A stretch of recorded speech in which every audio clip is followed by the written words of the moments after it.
We're an island nation, drawn to the sea that surrounds us. For many, it's a playground. For others, it's where we earn our living. But the sea's unpredictable.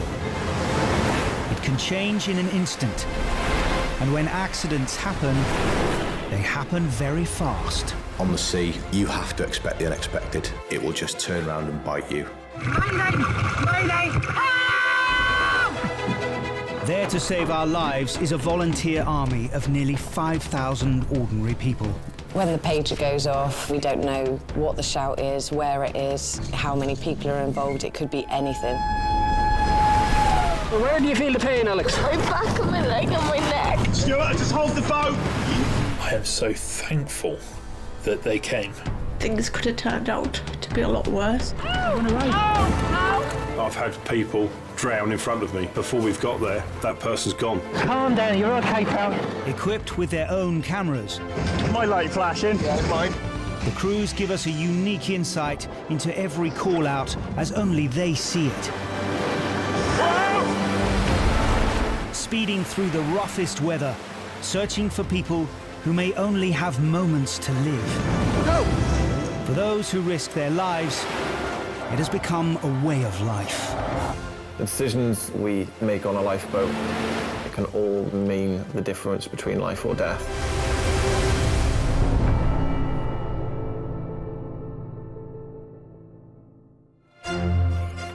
The 5,000 lifeboat volunteers around the UK and Ireland come from many different walks of life. Can I have a card, please? But all are willing to give up part of their own lives to save those of others. It's a real good thing to do. It's a joy. It's very rewarding. It's very special. It's very unique. Not everybody can get on, put on those yellow wellies and go to sea. 44-year-old volunteer crew member Neville doesn't just give up his free time to save lives, it's his day job too. He's a winchman and paramedic for the Coast Guard helicopter in the southeast of Ireland. You know, when I come here, I'm committed to be here. Obviously, this is my profession. This is what I do for a living. So when I come on shift, we do a 24-hour shift. So I'm here for that 24 hours, no matter what. And at that period, I'm just unavailable to the lifeboat. But as soon as I get home, the bleeper goes on for the lifeboat, and I'm ready to go with them. Okay, you found him. Can you rescue him? Over. Yes. And so you're jumping into the water? Yes. Go for it. Neville lives with his wife Melissa and their 3 young boys in the small town of Dunmore East. They've grown used to him always being on call. Especially in our situation now, somebody has to be here to mind the kids and that, so, you know, that's my job for the moment. In general, I think lifeboat crew, their wives are the partners. I think they're the core of any good lifeboat station. I couldn't run out the door without Melissa taking up the slack behind. You know, that makes it doable, and for her support, it makes me able to do what I do, and I'm very appreciative of that. In the 19th century, Dunmore East was a major fishing port, but these days the town has a population of just over 1,800. Lovely little quaint fishing village. I fell in love with the place when I came down here from day one. I don't think I could leave it now. I fell in love with the whole place straight away. It's a community where everyone knows everybody. If the lifeboat goes out, most of the village know about it. Over the years, the lifeboat crews here have been awarded 17 medals for gallantry, and their patch covers some infamously unforgiving seas. August, the height of the tourist season. Dunmore East receive an emergency call from the Coast Guard. The kids have just gone to bed, and it's just that moment at home where you kind of relax and you hit the couch, and you know you can breathe. Bleeper goes. Typical, you know, you quick peck in the cheek and out the door, we're gone. The rugged beauty of this coast attracts sailors from all over the world. But its position close to where the Irish Sea and Atlantic meet can create treacherous conditions. The dangers of the waters around here is the weather changing quickly. Maybe combined with tides changing, can catch someone out very quickly. 2 miles away out at sea, a small boat is in trouble and taking on water. 7 minutes after the call, the station's Trent all-weather lifeboat is launched. We found out there was a motor vessel that had rope wrapped up around its propeller that was after stopping the engine and stopped the propeller from turning. He was a few miles away from here only. Matter of 20 minutes sailing. It's just the nature of the weather was a concern, and potential with darkness and weather getting worse was a concern for us. Dusk is approaching, and to make matters worse, the sea conditions start to deteriorate as soon as the lifeboat hits open water. There was a gale that day. There was a good swell as well as we were going away down along the shore towards where the boat was. The crew soon locate the boat. Not only is the rope caught around its propeller, but it's attached to lobster pots on the seabed, anchoring the boat in place. We came on scene and you could see the rope in the water and it was tight, that the boat couldn't move. The water was breaking over the stern of the motor vessel as well, so there was water on the deck. The 75-year-old skipper on board is uninjured, but for at least an hour the boat has been stuck stern to the swell, taking on water with every wave. The crew also fear the boat may have been damaged below the waterline by the force of the rope pulling on the propeller. I think the biggest concern at the point is how much water he had taken on, because we didn't know exactly how long he'd been stuck. He must be wrapped well under the prop there. The boat sinking was a concern, and if the wind was picking up, it would be major problems for that boat. The plan was to try and get the rope out of the propeller, so it was a matter of putting a couple of the crew members across from the lifeboat onto the boat. Bring a gaff across. Bring a gaff across. Try and get it up. To yourself and John. Yeah. We need to send the third man. Neville and John prepared to transfer across to the boat. Using a long boat hook, they're going to try and free the ropes around the propeller. That man needed our help. I was gone on board to help him, and John with me, and you know, we'll do what we can do to get him. This side. Yeah. But in these conditions, getting from the 28-ton Trent class to the smaller motorboat is a dangerous manoeuvre. Trying to get a big lifeboat against it in a bad swell, it can be pretty hairy at times. The swell was big, so as the lifeboat would kind of go up on the swell, the smaller boat would kind of go down. So it was a tricky job. Us knowing when is the right time to jump, that's a judgment call on the day. You know, the worst place you can be is miss a step, because you're going down in between two boats, and that's not going to be very good for anyone.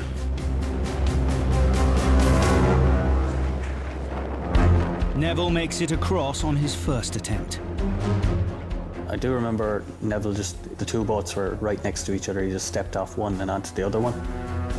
When it was my turn, I waited, and it was a case of judging the right time to make the jump. It's the best way I could describe it is like real life Super Mario Brothers.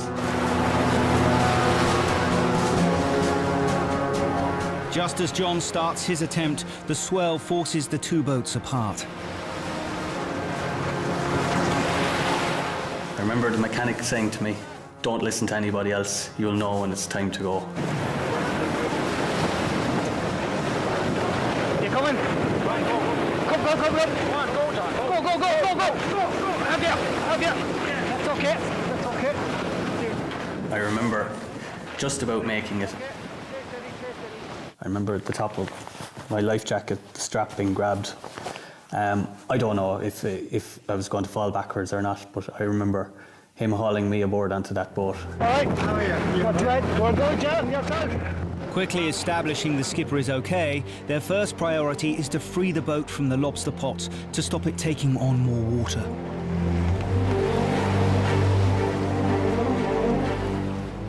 For me to actually snag the rope, I had to blindly sweep underneath. So yeah, it took a bit of a while to actually snag the rope itself, because it is underneath the boat and you can't see it. So to actually snag it was difficult in the first place. The crew still have no idea how much water the boat's already taken on board, or how much longer she'll stay afloat. It was tricky to get to that line and sweeping with the knife, and I just wanted to keep my centre of gravity over the boat as much as possible rather than being out over the stern. Here, John, here, John. We're coming. Wait for it to see. Finally, the lines are cut and the boat is free. Now the crew must find out how close she is to sinking.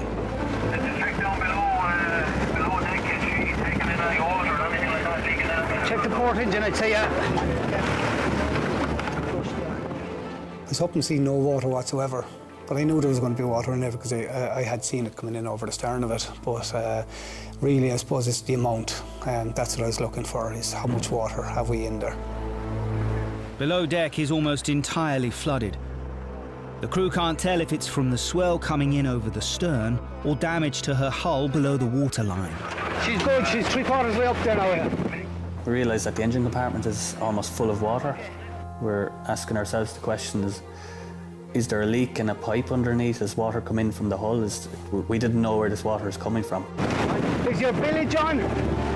The boat is fitted with a bilge pump, which is meant to pump out any water from below deck. As far as I know it is, yeah.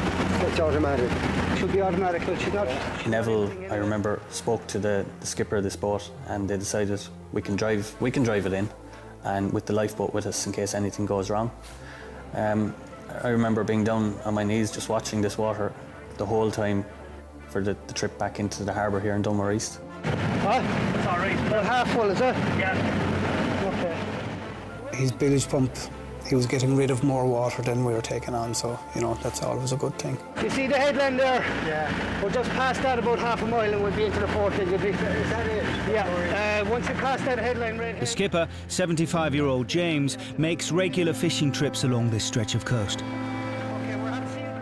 The wind was rising to force 6 when he struck the lines of the Lobster pod. When I got stuck on the rope, it was scary. All you hear is the wind. It was dark, cloudy, unpleasant. There was nothing I could do. I sat there and I was very nearly tempted to start smoking again. I had an old packet of cigarettes in the boat and I was very nearly tempted. I said, there's a good chance I might never drink another pint again, and if I ever went back smoking, I'd probably never have another cigarette. So I looked at the cigarettes and I took one out and I put it back in the pack and I didn't bother. And then I got sight of the lifeboat, which was great, you know, very reassuring. Best sight you can see. Very, very comforting. It's certainly not an experience I'd like to have again. And it's also a lesson to all mariners. It's very foolish to go out single-handed in any kind of an unpleasant sea, you know. And I've learned my lesson from it anyway. I hope. The right way anyway, The crew escorted James to the safety of Dunmore East Harbour, where his boat was repaired. He was a pretty cool character anyway, I think. You know, it'd be hard to phase him, you know, but I think he was relieved to get out of it, especially, you know. He came across as a fairly experienced sailor, so he probably knew, you know, the loss of light as it was getting dark and a whole lot. He probably knew the dangers that were involved there and the potential dangers. So, you know, I think he was very, very aware of where he was. If the lifeboat didn't get to me, when they did, and I was left on the boat, I mightn't be here now talking to you. For all volunteers, being on call 24/7, 365 days a year, comes at a cost. Being on the crew, you make certain sacrifices. You know, we leave our partners in restaurants, local shops, play parks, and they put up with a lot, and we couldn't do it without them. My pager just has a habit of going off when I'm out with my wife's family. I don't know if that's a sign or not, but it always happens. I think your family get used to it. You know, it's a way of life. Once you attach that pager, you have a service to do.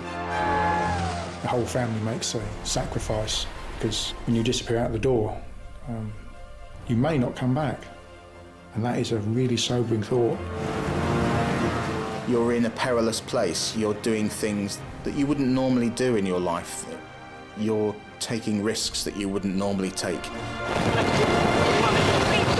It's all about saving lives at sea. We put ourselves in dangerous positions. We put our lives at risk as well. That's what we all sign up for. Volunteering for the lifeboat, you give up your time, but the sacrifice of your time is rewarded in return much more. 1, 2, 3. Somebody helped far outweighs the time you give up, the sacrifices you make.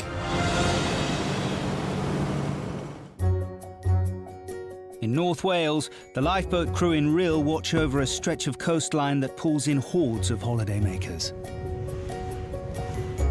Rhyl's a typical seaside town. Certainly, this area gets heavily populated in the summer. People do keep coming back every year. It must just be the fresh sea air. Some of the sunsets we get here are absolutely fantastic. It's a beautiful place to live. I've lived in Rhyl all my life. Wouldn't really want to live anywhere else, to be honest with you. When 36-year-old Vinny isn't giving up his free time to save lives at sea, he's patrolling the shore as a traffic officer. I love my job, and there's not many people who could probably say that about the work. The most rewarding side of my job is looking after people, and sometimes comforting the families is just as important as actually attending the collision. Vinny's been a volunteer crew member at Rhyl for 19 years, but when he's on duty as a police officer, he can't head out on shouts. Switching that pager off means that I know I won't be able to go and help anybody if they need it and on the sea. The only saving grace from that really is the fact that I'm still doing a job where I'm helping people. A warm Saturday night in May. The Rhyl crew are paged. There are reports of a person in the water. I've been at work all day. I'd not long got in, and then the pager goes off. So, off down the boathouse. All the crew know is that someone's in trouble in the sea just off Rhyl Beach. My biggest concern was the fact that we didn't know a lot of information. You can work on facts, and you can plan on facts. You can't really plan on the unknown. Okay, powered on, yeah? Okay, do you want to get searchlights out ready, please, Charlie? Will we have to search for them? Will we be able to find them straight away? We don't know where they're going to be, what conditions they're going to be in. So it's like, you know, you've got to prepare really for the worst. Don't know any reason as to why they're in the water, any description of them, or how long they've been there, okay? So, what's the concern is it might be there a while, etc., all right? The station's small D-class inshore lifeboat is launched within 10 minutes, with Vinny at the helm. It was certainly a quick launch. The person in the water, generally you do try to rush things up a little bit more. Where are they? The casualties at the western end of the beach. It's just half a mile from the lifeboat station, but with a casualty in the water, every second is critical. Although it had been a nice day, the water's still very cold. If you go into the water, you get the cold shock.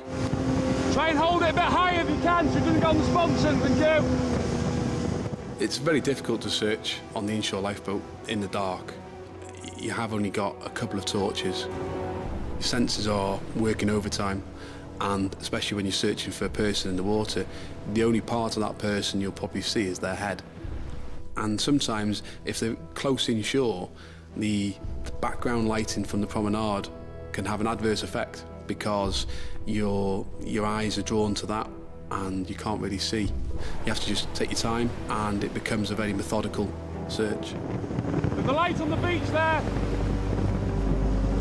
As they begin their search, an update comes in from the Coast Guard. There are 2 people in the water, not one, and both are teenage boys. The initial emergency call was made by the worried mother of one boy from 60 miles away in Lancashire. I wasn't on the holiday, so Michael would video call me, so I still felt part of the holiday, even though I couldn't be there. Kirsty's husband Michael had taken the 2 teenage friends, Lewis and Ryan, on holiday. That evening, they were playing football on the beach. I thought it'd be nice for Ryan's mum to see what the boys were up to, so I did take a couple of pictures on my phone of them playing football. Lewis kicked the ball to Ryan and it went into the sea, so Lewis then stripped down to his boxers and ran in to get the ball. I took a picture of that, him and Ryan running to get the ball. The video call went black, so I couldn't see anything at all, but I could hear everything. Within a few minutes, I realised Lewis had got into difficulty, and that's when I run in straight after him. He went under for about 5 seconds each time. It was a shock to him. He just couldn't hold his breath and It was just sheer panic, really. With being not a strong swimmer myself, it was sort of panicking about, obviously, can I save Lewis? What's going to happen to Lewis? I could hear Michael screaming to Lewis to go on his back.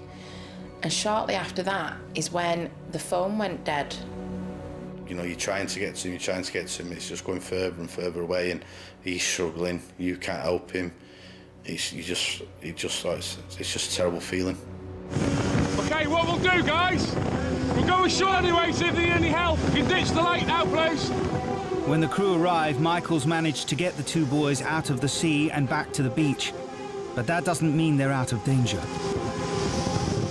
When we got on scene, there was two boys sat on the wall, which was about 25 metres away from the shoreline at the time. Hello there. So who's been in the water? Both of you? Yeah. Okay. One boy, Lewis, he was in quite a bad way. He had obviously been in the water. He'd been suffering the effects of the cold. He was shaking, shivering, and when we did the initial assessment of him, his breathing rate was really high. He was a concern, a big concern. Okay, listen, what we're going to do is going to put this mask over you. All it is oxygen, okay? Because your breathing rate's a bit high, okay, it's going to help you breathe. Just breathe naturally and normally. With no ambulance on scene yet, it's down to the lifeboat crew to try and keep the casualties conscious and stable.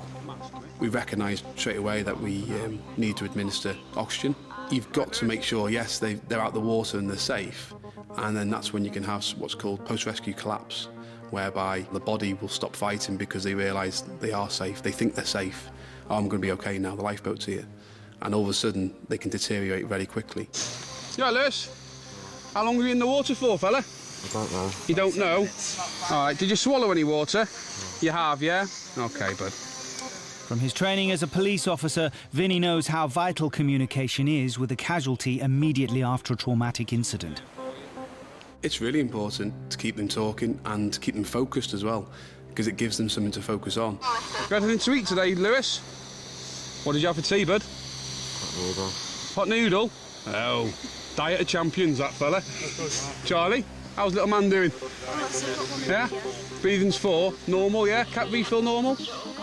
The other teenager, he was poorly, but he wasn't as bad. He didn't need oxygen at that point. He was okay, and he was a bit more alert than the other casualty. Sold up? Yeah, cat refill. Well, that's okay. You could see Lewis was in a very poorly state. I knew straight away he needed to get to a hospital quickly, because there's only so much we can do. All right, to try and do is stay awake from me. To Vinny's concern, there's still no word on when the ambulance will arrive. Lewis's condition starts to deteriorate.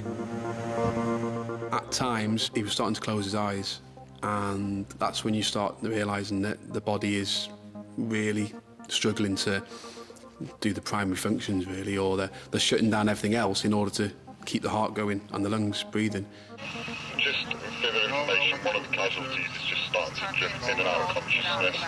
So we've got the basket stretcher and we're assisting in giving first aid. Just wanted to give you that update, over. We spoke to the Coast Guard a couple of times, asking them what's the estimated time of arrival for the ambulance, and we just kept getting told there isn't one. There wasn't they couldn't give us a time. I was preparing myself to have to give Lewis and Ryan the care they needed for maybe up to an hour, and that's what I had at the back of my head as well. But we weren't getting the information, so we just had to go on what we were being told. Yeah, Roger. I'll let you know It's always a long wait, waiting for the ambulance. Yeah, and this felt long. What I really didn't want is an unconscious casualty, because then you're into the realms of having to do CPR, and it's very difficult to bring somebody back. 25 minutes after the lifeboat crew arrived, the paramedics reached the scene. It's a massive weight off my shoulders when the paramedics turn up. They're the experts at that stage, and you know, once I've handed over to them, it's a case of, okay, it's done. How are you feeling, Lewis? It's a bit rotten. What we need to do, mate, is put you in the back of the ambulance, okay? Lewis and his family are regulars at Real Beach, but the strength of the currents took them all by surprise. When he got out of the water, he just looked really white with really blue lips. Thinking I was going to lose Lewis, it really scared me because he was just one of my closest mates. So it's like one of the scariest things I've been through. I was feeling quite scared. To be honest, I thought I was going to drown. When Lewis got out of the water, I was just really happy because I didn't lose one of my best mates. And it was just a really good relief to see him alive. Lewis was taken to hospital 3 miles away and treated for shock, cuts and bruises. He was discharged 4 hours later. It was a huge relief. I didn't realise how petrified I was until after it all finished, and I could thank my lucky stars that Lewis was okay. I think this could have happened to anybody. They probably just thought, I'll go and get the ball. How hard can it be? I'm sure they've reflected on it, and they've probably thought, if it happens again, through experience, they'll probably just let the ball go. The football cost $4.99. It wasn't worth it. You know, we've got 5 footballs at home. You know, I don't understand why he'd run out after the $4.99 football. I genuinely believe that had we not have got involved when we did, then certainly Lewis, it could have been fatal. Yeah, I'd say it was a life saved.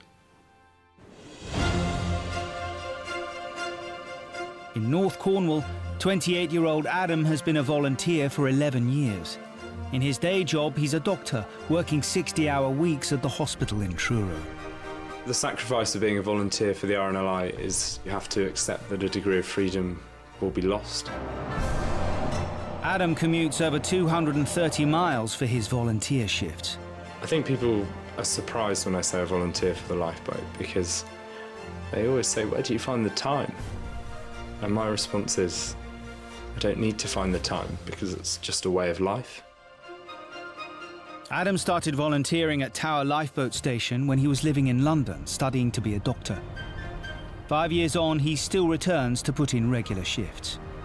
Tower Lifeboat is a complete contrast to the north coast of Cornwall. The Thames is one of the most dangerous waterways that I've seen in my career. Launching over 500 times a year, Tower are the busiest of all the lifeboat stations across the UK and Ireland. If I had the choice, I would rather get in trouble in the sea. I feel like I could escape that. The undercurrents in the Thames and the unknown dangers are something that scares me when I'm on the Thames. July is the height of the tourist season, and the Thames is packed with boats of all shapes and sizes. Tower Station receives an emergency call. A man has been spotted in the water under a pier near Canary Wharf.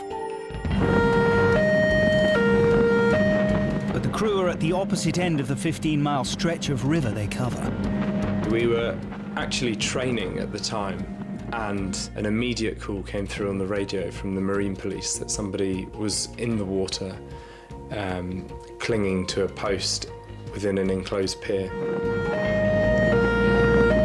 When the radio call comes through, immediate person in the water, a sense of urgency floods through your body. The Thames River Police radio in with an update.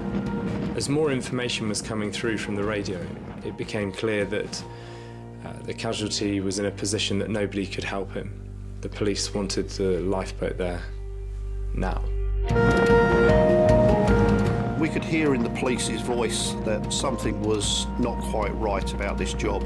They kept saying, no, we've got to wait for the lifeboat, we've got to wait for the lifeboat. Time is critical on the Thames when responding to shouts. We may get called to someone who's entered the water, who can be seen. By the time we get there, all that we can see is the palm of their hand before they go under. The crew cover the 10 miles across London within 14 minutes, but they still have very little information about the casualty or his intentions. We had no way of knowing how long he'd been in the water, whether he had any injuries, whether this was a deliberate attempt to enter the water. A police officer is trying to coax the casualty out from the water under the network of wooden legs supporting the pier. He was holding on tightly to one of the uprights, and so he couldn't be reached from where we was. There was only one option for us, and that was that someone was going to have to enter the water. The tide is flooding in, and the pier sits on a large bend in the river which accelerates the water flow even more. It's just a dangerous environment to be, so we won't enter the water unless we really have to. It's not a place you want to be. It's a last resort for us, really. Taking a rope with him, Steve gets into the fast-flowing water.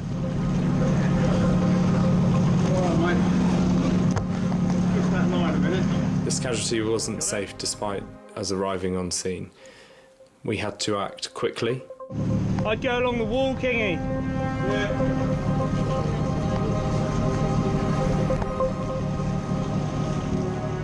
This casualty had let go.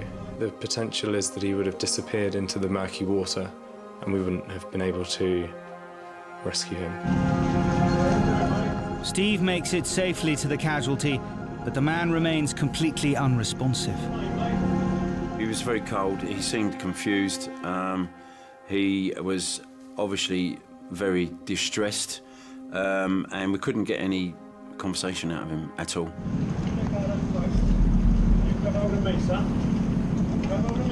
He wasn't going to let go of the upright, so I tried to get a inflated life jacket around him. He decided he didn't want that and tried to deflate it. In the end, it was a case of actually getting hold of him just to get him off the upright and over to safety. Well done. I managed to get him and swim backwards over to where there were other crew.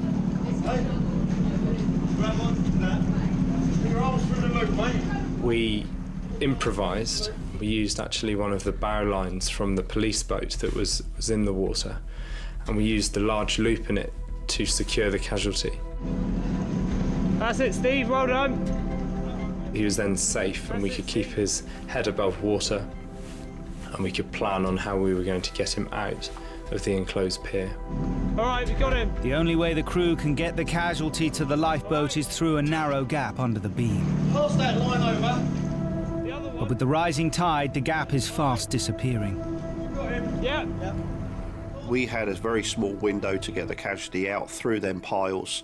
If we'd left it a few more minutes, we'd have lost that gap. Let go of that. Let go of that. But the rope attached to him is too short to let the casualty underneath. Go through that loop and hold his hand. Hold his hand. Hold his hand. Right. Slack on the line. Yeah. Slack on the line. Right, line slack. Without the rope holding him, the casualty is swept out of the pier and towards the lifeboat. The crew's next challenge is to pull the unresponsive man on board. When you're lifting casualties out of the water, fully clothed with shoes on, it takes two strong people to lift them over the gunwale of the lifeboat, and even then, we struggled. Up the front. Yeah, I think his body was at the point of giving up, and I think that reflected in how difficult it was to get him into the lifeboat. Yeah. There you go, mate. All right. All crew members are trained in basic first aid, but with a casualty in a serious condition as this, Adam takes the lead. He's a doctor at the end of the day. He's a professional medical person, so any professional medical person alongside us is going to be a bonus. I have a duty of care to patients as well, and I think if you don't sensibly use your skills outside of the hospital, then there's no point having them at all. He looked scared. Been in the water, he was cold, he was shocked. You right? What's your name? What's your name? I think he understood that he'd nearly lost his life. Adam administers oxygen to try and keep the casualties stable. All right, just relax. You worry in this situation that the casualty is going to deteriorate further. We were very lucky in this instance that Stan had arranged the ambulance to meet us at Wapping, which was only 2 or 3 minutes away.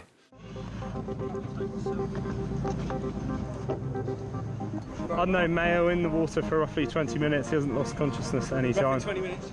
Once he was in a safe location and the paramedics had arrived, I popped a drip into his left arm, and it allowed time for the paramedics to conduct their primary survey. The casualties taken to hospital, and the lifeboat crew depart, uncertain as to his future or why he was in the water in the first place. I think sometimes it can leave you a little bit empty after a shout. The loop isn't completed, is it, until you hear back from the casualty families or friends.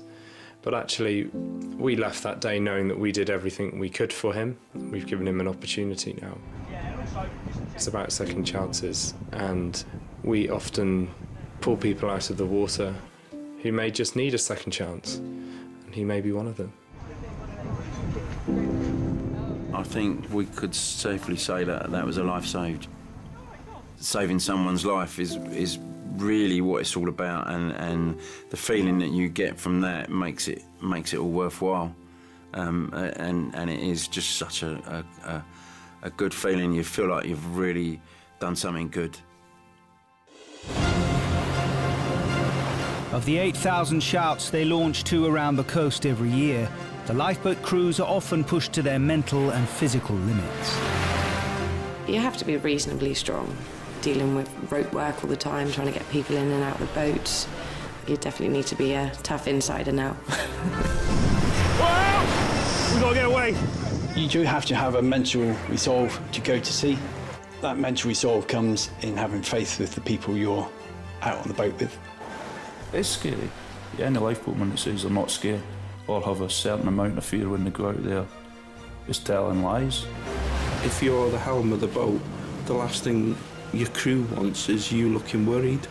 Even if inside I'm thinking, oh, that was close, but you keep that to yourself. There's been times on the shout where I've been freezing cold and wet, and sometimes you question what's the rationale for being out here. But then you look around at your friends and your mates sat next to you, and you think of someone out there that needs your help, and those doubts soon drift away.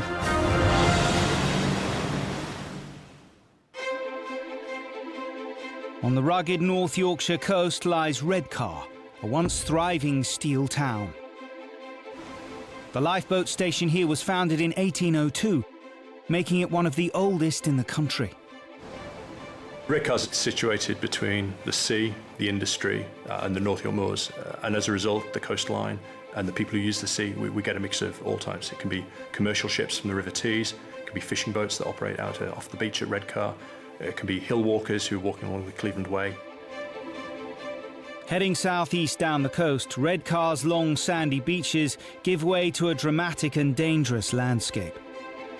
We have 7 or 8 miles of golden sand.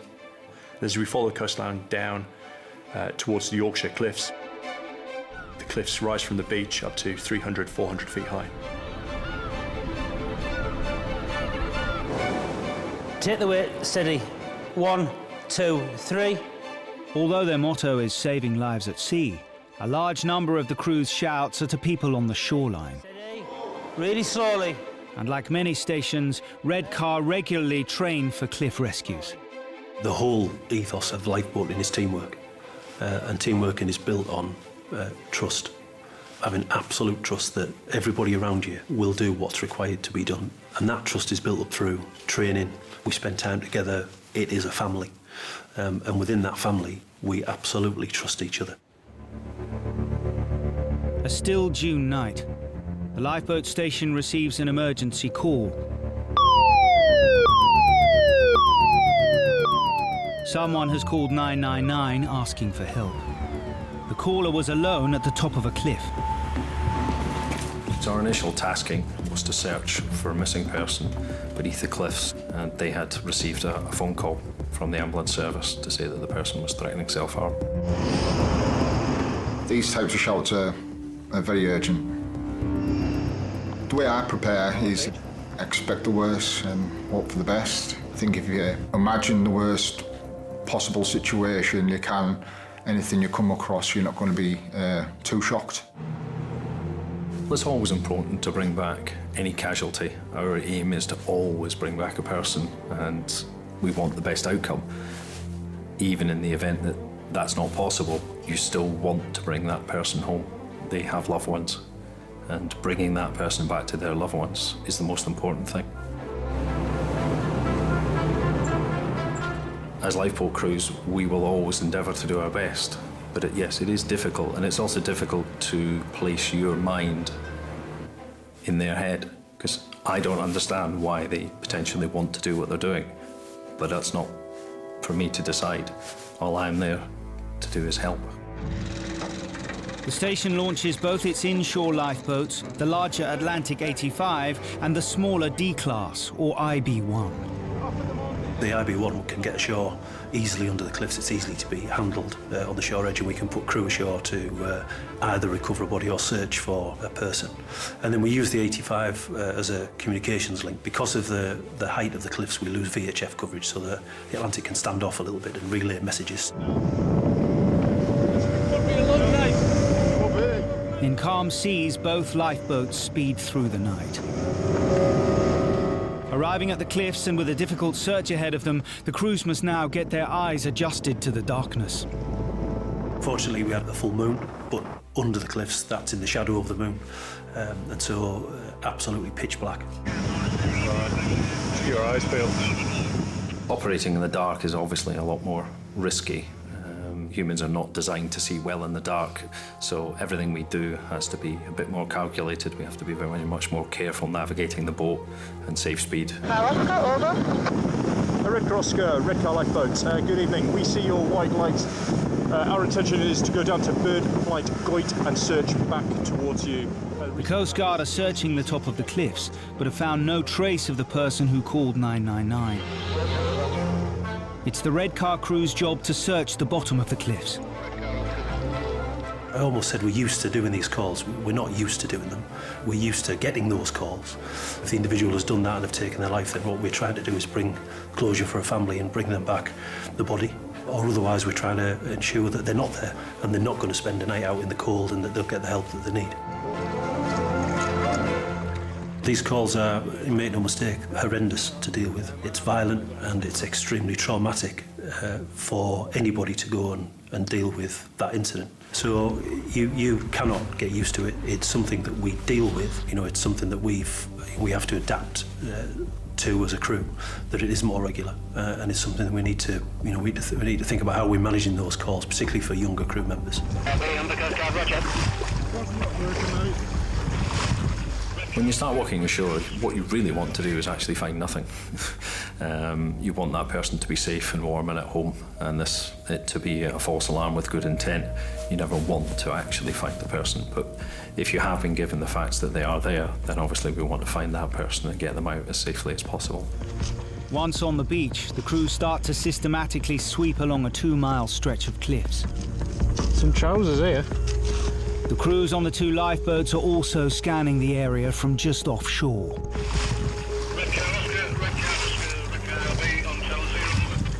Red Car ILB, Lifeboat Alpha, over.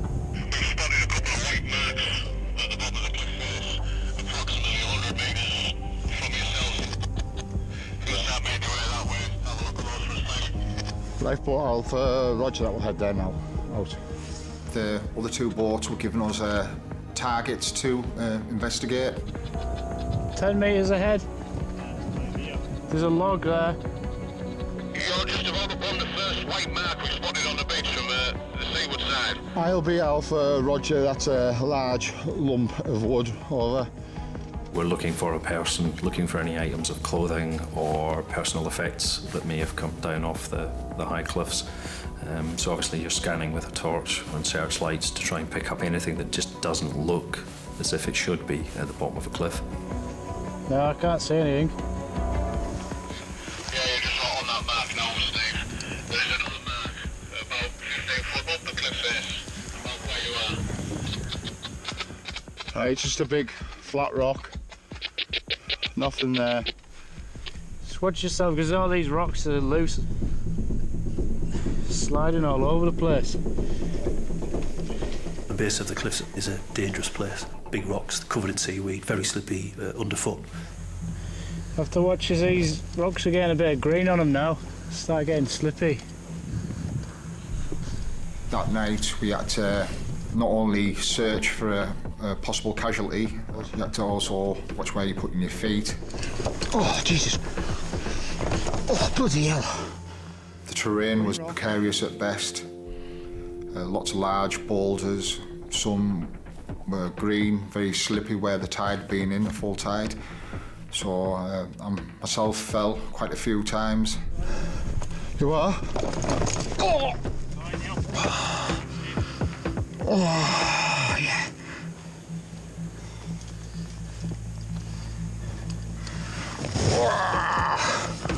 Good job I've got big arms. This particular shout was probably the hardest I've done this year. More physically, it was quite tough going, but yes, definitely under the cliffs is one of the hardest jobs we do.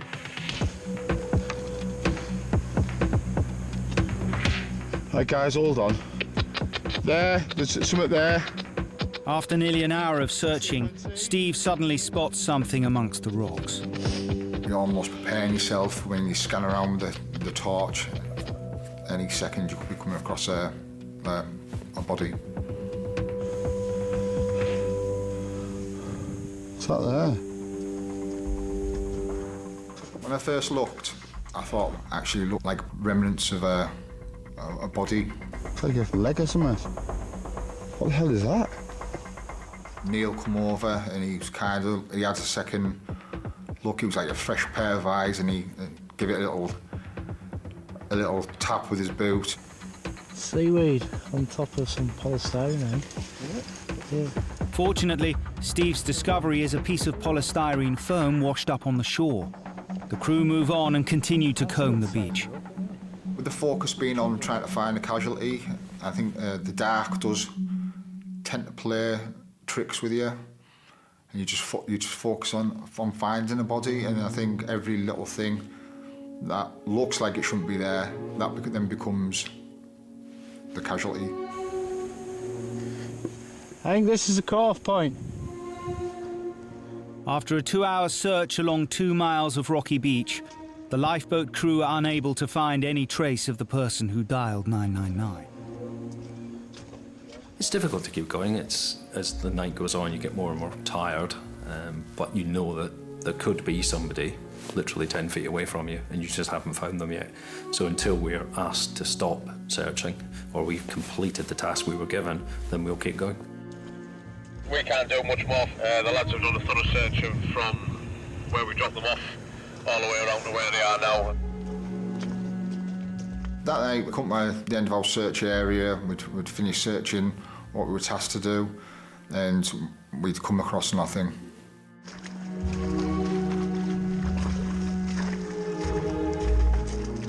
In terms of what happened to the casualty, we don't know, but I do hope that they were safe and well, and it was a false alarm with good intent.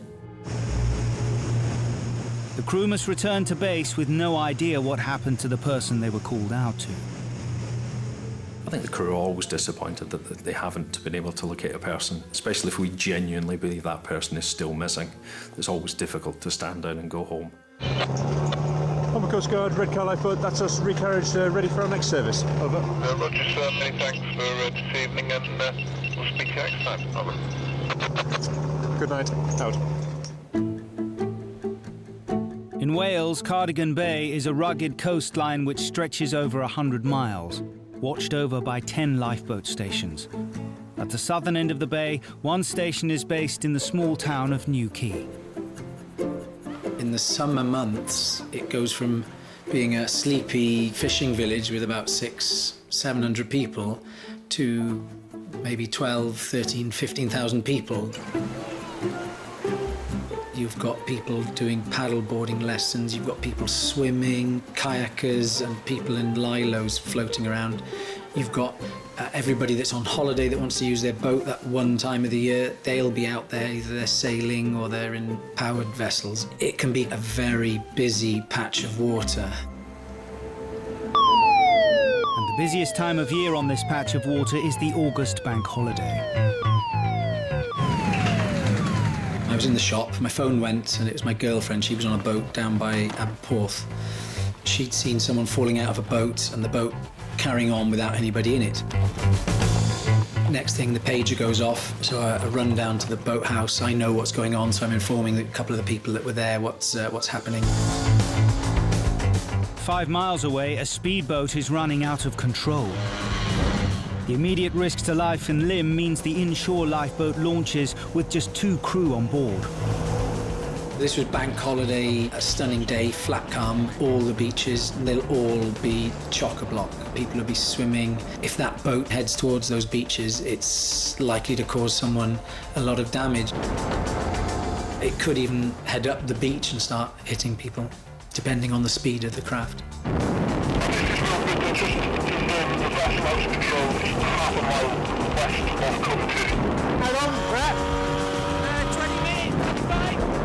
The boat is at least 20 minutes away and there's still no news about its occupants. If they're in the water, every minute's delay increases the risk of them being hit by the vessel or its propeller. Is anybody who's fallen out of the boat in the path of this out-of-control boat? You might dodge it once, might dodge it twice, but it's going to keep coming. I've known people having life-altering injuries and people unfortunately dying because they've been hit by their own boat that they've just fallen out of. So that was my immediate thought. After a frantic dash down the coast, the crew approached the area where the boat was last spotted. We rounded Lochtin Head. We could see stuff in the distance because there was a few boats that were watching, but it's difficult to get a perception of what beach they were off.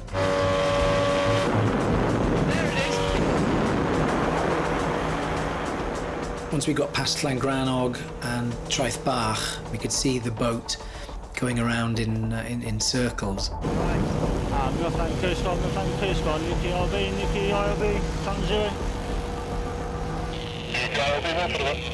Northland Newquay RB, we're on scene. Just informing the vessel staying around in circles, speed approximately 4 or 5 knots. The Coast Guard informs the crew the Rib's skipper has been picked up by another vessel uninjured. But the boat is now dangerously out of control. Once the Coast Guard told me that the casualty was safe, immediately that was out of my mind. However, I looked at the beach and the beach was particularly close. I was quite shocked at how close we were to the beach. Speed approximately 4 or 5 knots, and it's 200 yards off the beach, over. The crew must now work out how to stop the boat without risk to the holidaymakers on the nearby beaches.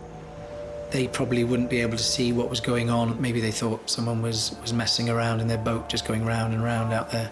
So maybe they'd come even closer to have a closer look. Lifeboat crews train for most eventualities at sea, but Brett has never come up against a situation like this. I've always thought about what you'd do if you met a boat that was out of control. It is a little bit like some sort of rodeo experience. You need to be able to drive that boat particularly well to get close to it and not put you and your crew in danger. Once you get near that boat, then it's got a chance to ride up on top of you. Obviously, we're not protected from a spinning propeller. Brett's plan is to get close enough to drop some rope into the water to entangle the propeller, stall the engine, and bring the boat under control. But if he gets his timing wrong or hits the boat, he could send it careering off towards the people on the beach at full speed. So I decided that I would take these oval curves around it. Every time it did maybe 3 revolutions, I'd meet it once and try and just see if we can get in front of it. So I did that 2, maybe 3 times.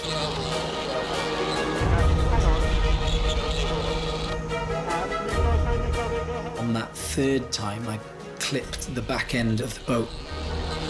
That suddenly straightened the engine up. It was now headed straight towards that packed beach. At the speed that that boat was going, it would have only been 30 seconds and it would have been up the beach. I knew I had to stop it somehow. I just throttled on as hard as I could. When we got alongside it, Simon jumped on board. Just a few seconds away from the shore, Simon gets the Runaway boat under control. I've never jumped in an unmanned boat before, especially at speed, but at that time I had no choice and I was willing to put myself at risk to save other people getting hurt. Once that boat straightened up and started heading towards the beach, that was because of us. We just sent this missile over without those people knowing it was coming. So instantly I knew I had to stop it somehow. It was just massive relief and a bit of a sort of Yahoo moment.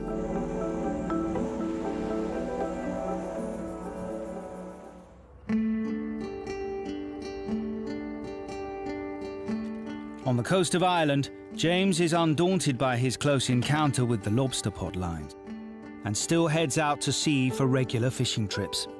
Since the rescue, every time I see the lifeboat, I think about it. I'll be forever grateful to the Dunmore East lifeboat and, in fact, all the lifeboats in Ireland. Hopefully it'll never happen to me again, touch wood. It hasn't put you off going out on your boat? No, not in the slightest. It has made me more alert. There's nothing as delightful as to be out in a boat on a day like today. In Lancashire, 14-year-old Lewis is still getting over his close call in the waters off Rill Beach. He's been quite unsettled since it's happened. He's been quite withdrawn. Slowly but surely this week he's been coming out of his shell. I'm really determined to get him back to Rill Beach because I believe that he should face his fears. As long as you respect Mother Nature and know that she is dangerous. But be careful. There's an old saying among sailors that a storm long forecast lasts long. It was just epic. It was biblical. I knew that it wasn't just 2 lads playing. You know, this was somebody who needed help. Wait up! It then dawned certainly on myself that this might not end well. Ready?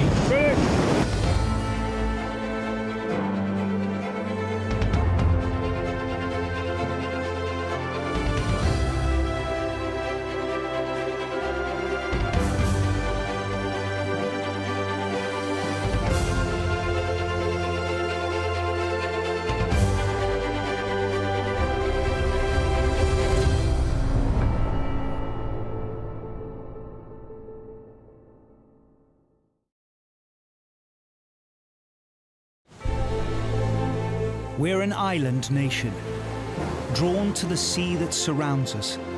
For many, it's a playground. For others, it's where we earn our living. But the sea's unpredictable. It can change in an instant. And when accidents happen, they happen very fast. On the sea, you have to expect the unexpected. It will just turn around and bite you. There to save our lives is a volunteer army of nearly 5,000 ordinary people. When the pager goes off, we don't know what the shout is, where it is, how many people are involved. It could be anything. Where do you feel the pain, Alex? My back of my leg and my neck. Stuart, just hold the boat. I am so thankful that they came. Things could have turned out to be a lot worse. I've had people drown in front of me. Before we've got there, that person's gone. Calm down, you're okay, pal. Equipped with their own cameras, My light flashing. That's mine. the crews give us a unique insight into every call-out as only they see it. Speeding through the roughest weather, searching for people who may only have moments to live. For those who risk their lives, it has become a way of life. The decisions we make on a lifeboat can all mean the difference between life or death.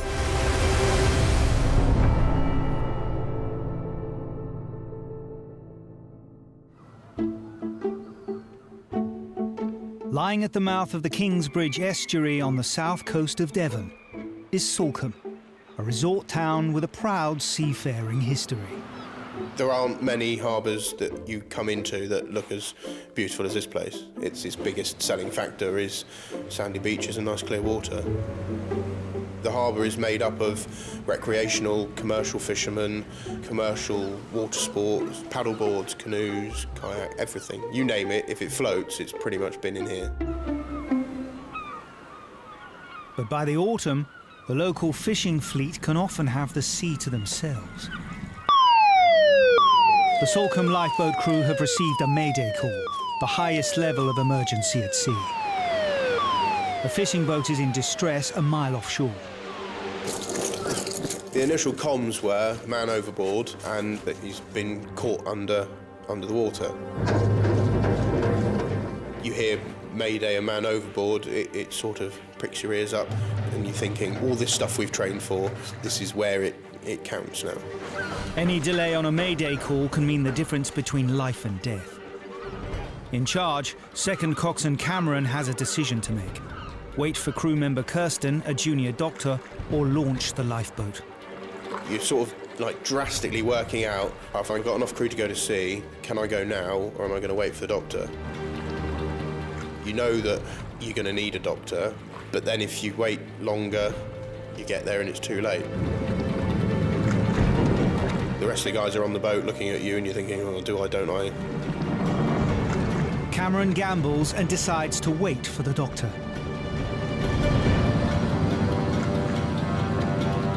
When I got to station, first thing I saw was Cam, who was like looking down at the street, and normally he like say hello to me or something friendly to start with, and he just went, "Get your gear, there's an unconscious fisherman," and I think that's all we knew at that time. With Kirsten now on board, the crew pushed the Tamar-class lifeboat to its top speed of 25 knots in a race to reach the fishing boat. Fishing's a very dangerous occupation, so they're used to taking risks.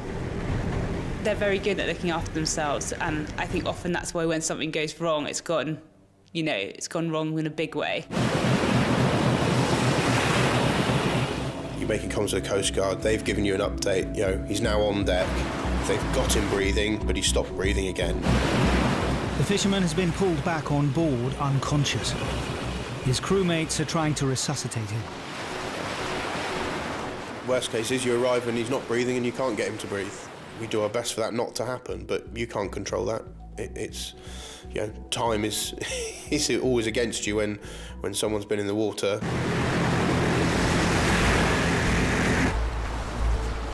"25 minutes after the call came in, the crew spot the fishing boat. Kirsten and fellow volunteer James get aboard to make an immediate assessment of the casualty's condition. As I got close to him and saw him properly, he was lying on his side, and he just looked really sick. He looked grey, he looked washed out. He was in and out of consciousness. You didn't get a huge amount out of him. He was bringing up seawater. You know when someone's not well, and he wasn't. Although he's conscious, the fisherman's been underwater, deprived of oxygen for several minutes. He's also suffering serious injuries from being dragged across the deck by the fishing gear that pulled him under. He was making a lot of effort to breathe. His heart rate was super high. We got some oxygen on him pretty much straight away. He needed equipment that we couldn't give on a lifeboat. Cam had said to me before, like, if you can, let's just walk him over and take him, you know, back into Salcombe. And I remember telling Coops, you need to tell him he's big sick and he needs to be immobilised and we need to get him out of here and quickly. A Coast Guard helicopter has been scrambled, but it's coming from Newquay over 50 miles away. The crew must now keep the casualties stable until it arrives. Being underwater for that amount of time, drowning, not breathing, there are top-level sort of bad day things to happen. You're using every resource you possibly can.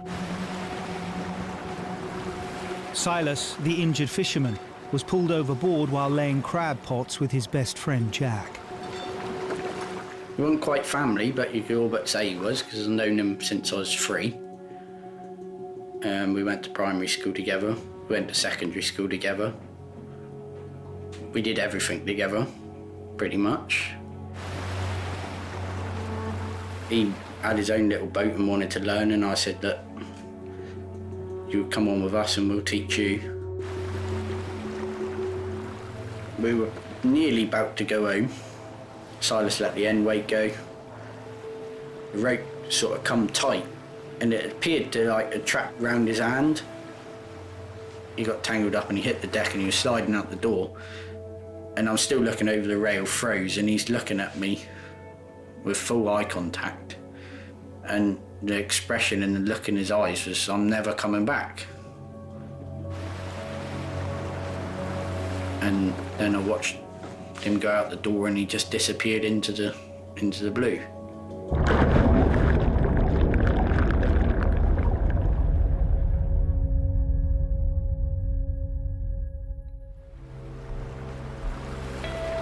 And Silas's Wellington boots popped up to the surface.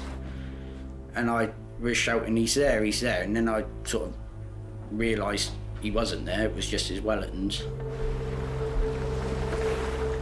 Suddenly, I could see his hand and it come up over and I thought, we've got him. And I was expecting him to start shouting, get me out of the water. That's what I was expecting. But I didn't expect him to be like that, dead, lying in the water upside down. I didn't expect that. I didn't expect that at all.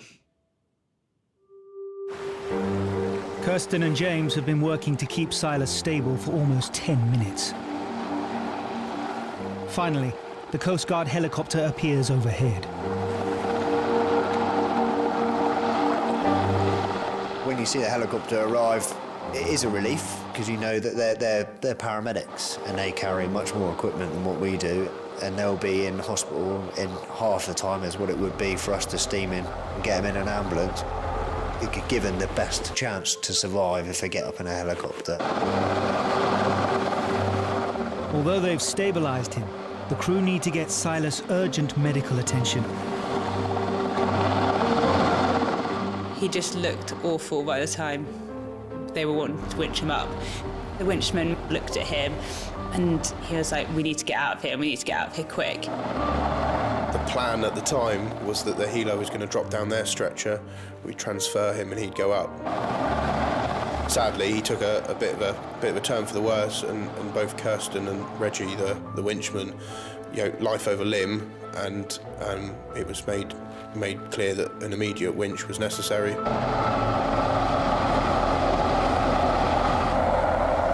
Silas has flown 30 miles to Plymouth to be treated for serious neck injuries and the effects of oxygen starvation.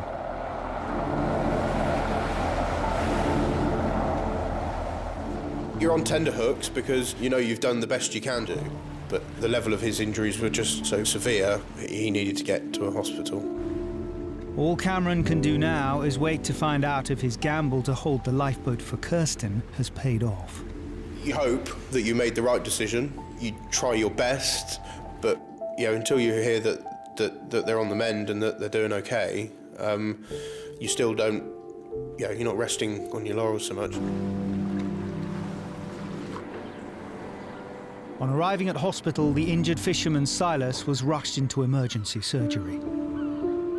His injuries were so severe, he was placed into an induced coma. He came round and he just wanted to talk to me. I was ushered in quickly and relieved to hear him speaking and talking to me, even though he was sky high on morphine. It was a relief once I knew he was semi-okay.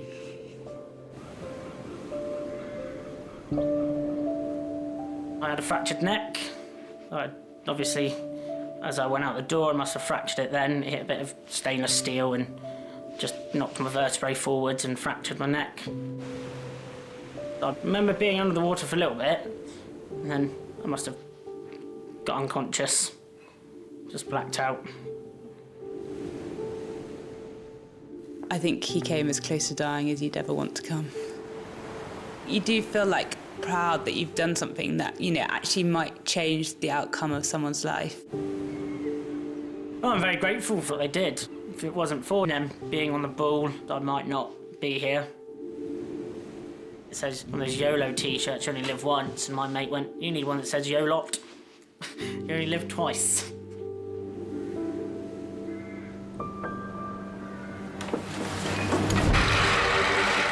Making split-second life and death decisions at sea is part of the job for the 5,000 volunteers who guard the waters around the UK and Ireland. Time is everything, from pager to the boat hitting the water to the scene itself. Each second counts. Where do you feel the pain, Alex? My back of my leg and my neck. Your mind is racing straight away. Is there going to be people in the water? What's the state of the tide? Can I even get to where they are? Decisions need to be made there and then, on the spot. Take the stretcher. Give it to me. And it's your decisions that ultimately result in somebody being rescued or somebody being lost. Paramedics talk about the golden hour, you know, but I mean, you have an hour because you're on land. But if you're at water and you have a chance of drowning, I mean, you're going to drown in a matter of seconds. A second can always be the difference between life and death.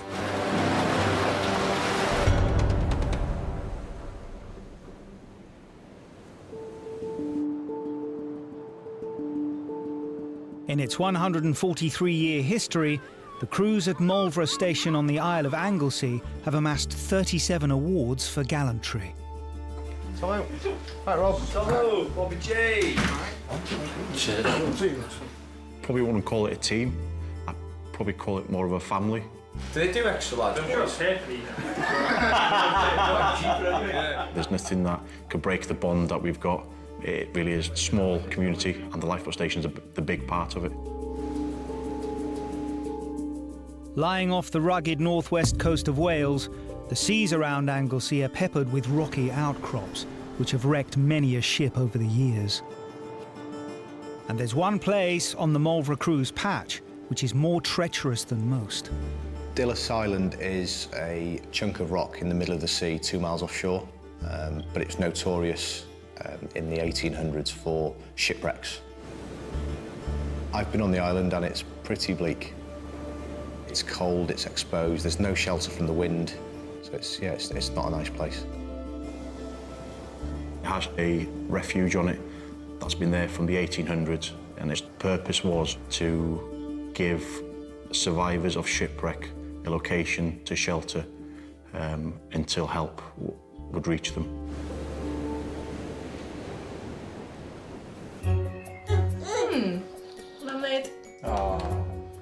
33-year-old Martin Jones has been on the crew here for 17 years.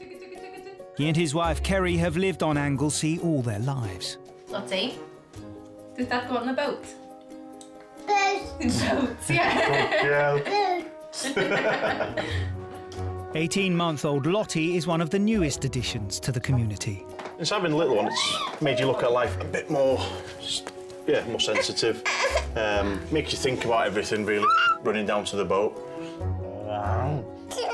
There is always that risk that this time they might not come back, but it's what he loves to do, so we all just live with it.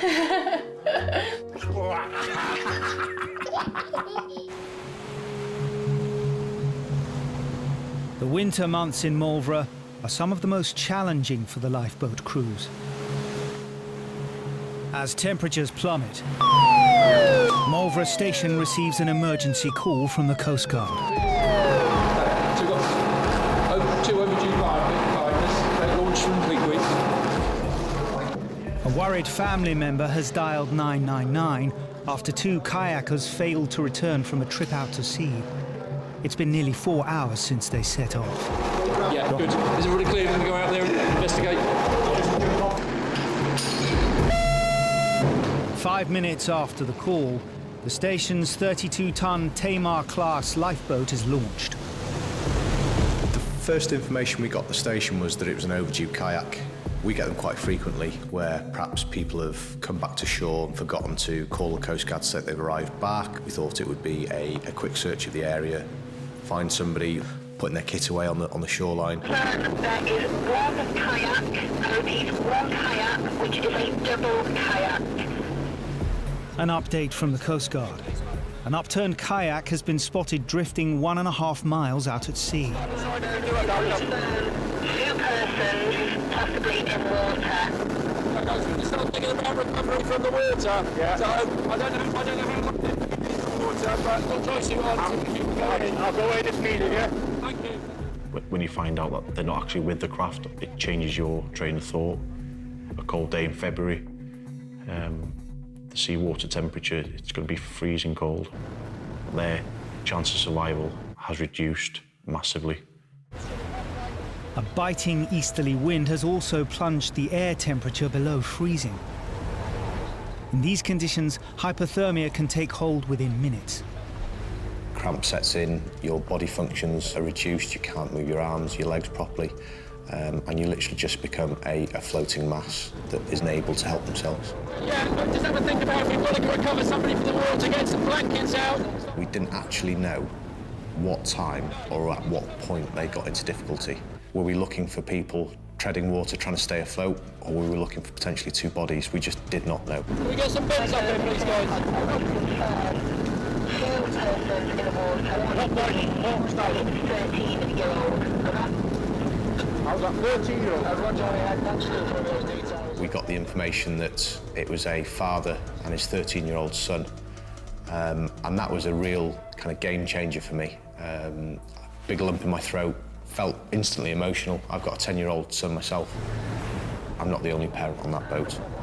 And for everybody, it got very, very serious very, very quickly. On the morning that Joe and Paul went out kayaking, I just had this foreboding sense of ill feeling at them going. Sadly, I was proved right. I rang the mobile phone. It didn't even ring out, it just went straight onto answer phone. I was trying to make excuses for why I couldn't get hold of them. And then eventually, I couldn't justify making any more excuses. I rang the Coast Guard, and then I made my way to the beach. I was panicking inside. Let's get into on that. 140. 140 F minus 1.5 miles only run. Manager, yeah, okay. All the crew have to go on is that the upturned kayak was last seen around 4 nautical miles up the coast from Marlborough, just north of Dillis Island. I was in the wheelhouse taking information over the radio. Josh, one of our junior crew members, I could hear him shouting at the top, "I've seen somebody."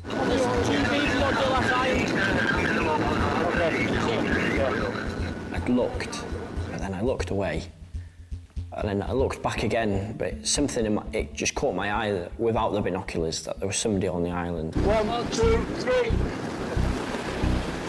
The fastest way to get to the island is with the small Y-class boat. As Martin and Josh approach, 2 figures appear. Bear with me. Watch yourself. Get in contact with the bow box. Okay, yeah, Josh. Right. What's your name, mate? Joe. Joe. I'm Martin, okay? What's your name, mate? Paul. Paul, right. Have you ingested water? Yeah. Blood swallowed quite a bit here, yeah. You've swallowed quite a bit of water. And we feeling really cold? Yeah. Right, okay. No, that we didn't do that. You got no shoes or nothing, no, mate? No. Right. Get him off. Came off. So I've got cut feet. Okay, mate. Follow my footsteps, don't come off the high stuff. It's like unconscious now if he's dragging me out. Right. I was falling asleep. You were falling asleep with? Kayak. Right, okay, mate. Within minutes of talking to him, you could see that they'd both been through something really, really traumatic. Right. Take your own time, take your time. Wet, cold and exhausted, the boy and his father have spent over 2 hours exposed to the elements on the island.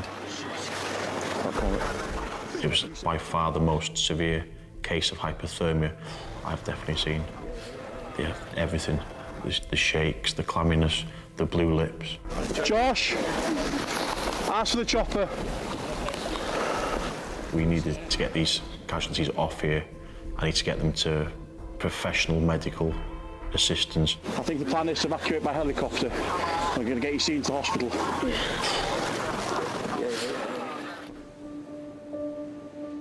Paul and his son Joe were off the coast of Marlborough when their kayak started taking in water and capsized. We were about half a mile from Unistillas, so obviously that was closest, so I said, if you straddle the boat, I'll try and kick it towards the island.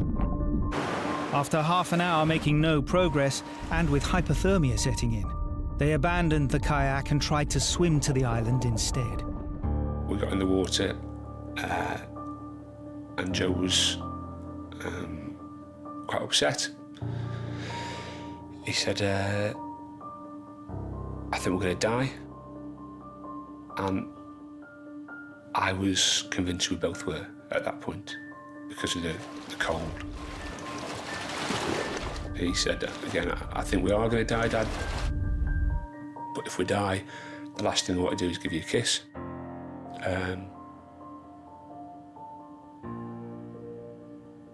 So I gave him a kiss and I told him I loved him, and we set off to swim.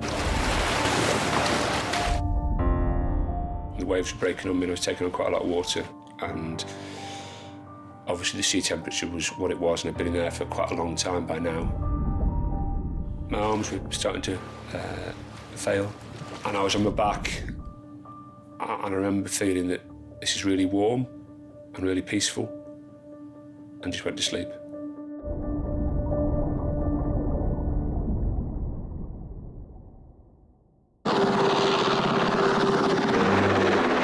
He's a paramedic, okay? He's going to come down and he's going to assess you. You can swallow on a seawall, tackle if so, a lot. Yeah. Roughly how many full mouthfuls? I thought I was going to drown. You thought you were going to drown? What about you, little man? Thought you were going to drown? Yeah, good effort getting your dad, yeah? He saved my life, I saw he was like unconscious, so I jumped back in the sea, swam to him, carried him to that island, then gave him CPR and resuscitated him. I don't remember how I got from the side of the water up to the tower. I asked Joe how I got there and he said, I put you on my back and I carried you. Don't you go to sleep on me, okay? He was just on my shoulder, so like, because the rocks were about 4 or 5 foot high each one, I'd carry him up one, then I'd just like have a little tiny rest because it's quite tiring. Then I'd just keep on carrying up as many as I could, then we got to shelter.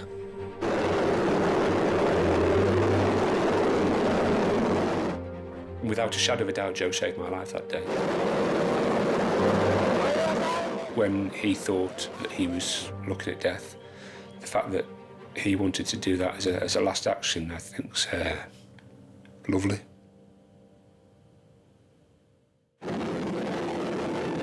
After 2.5 hours on the island, Paul and Joe are flown to hospital in Bangor to be treated for shock and severe hypothermia.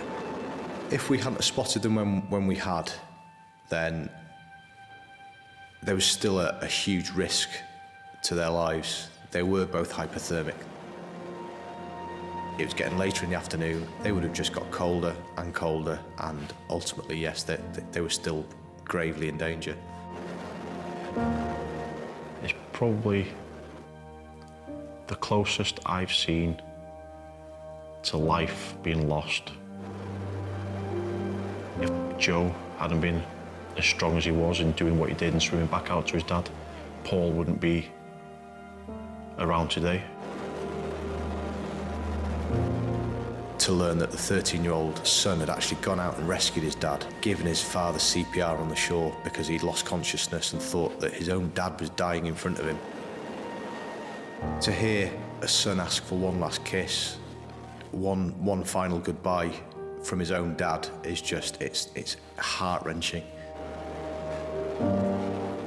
When I saw that they were alive, it was just such a relief. I don't know what would have happened to my family if Joe hadn't have done what he'd done that day. But I do know that he's got the right moral compass, and I'm very proud of him for that.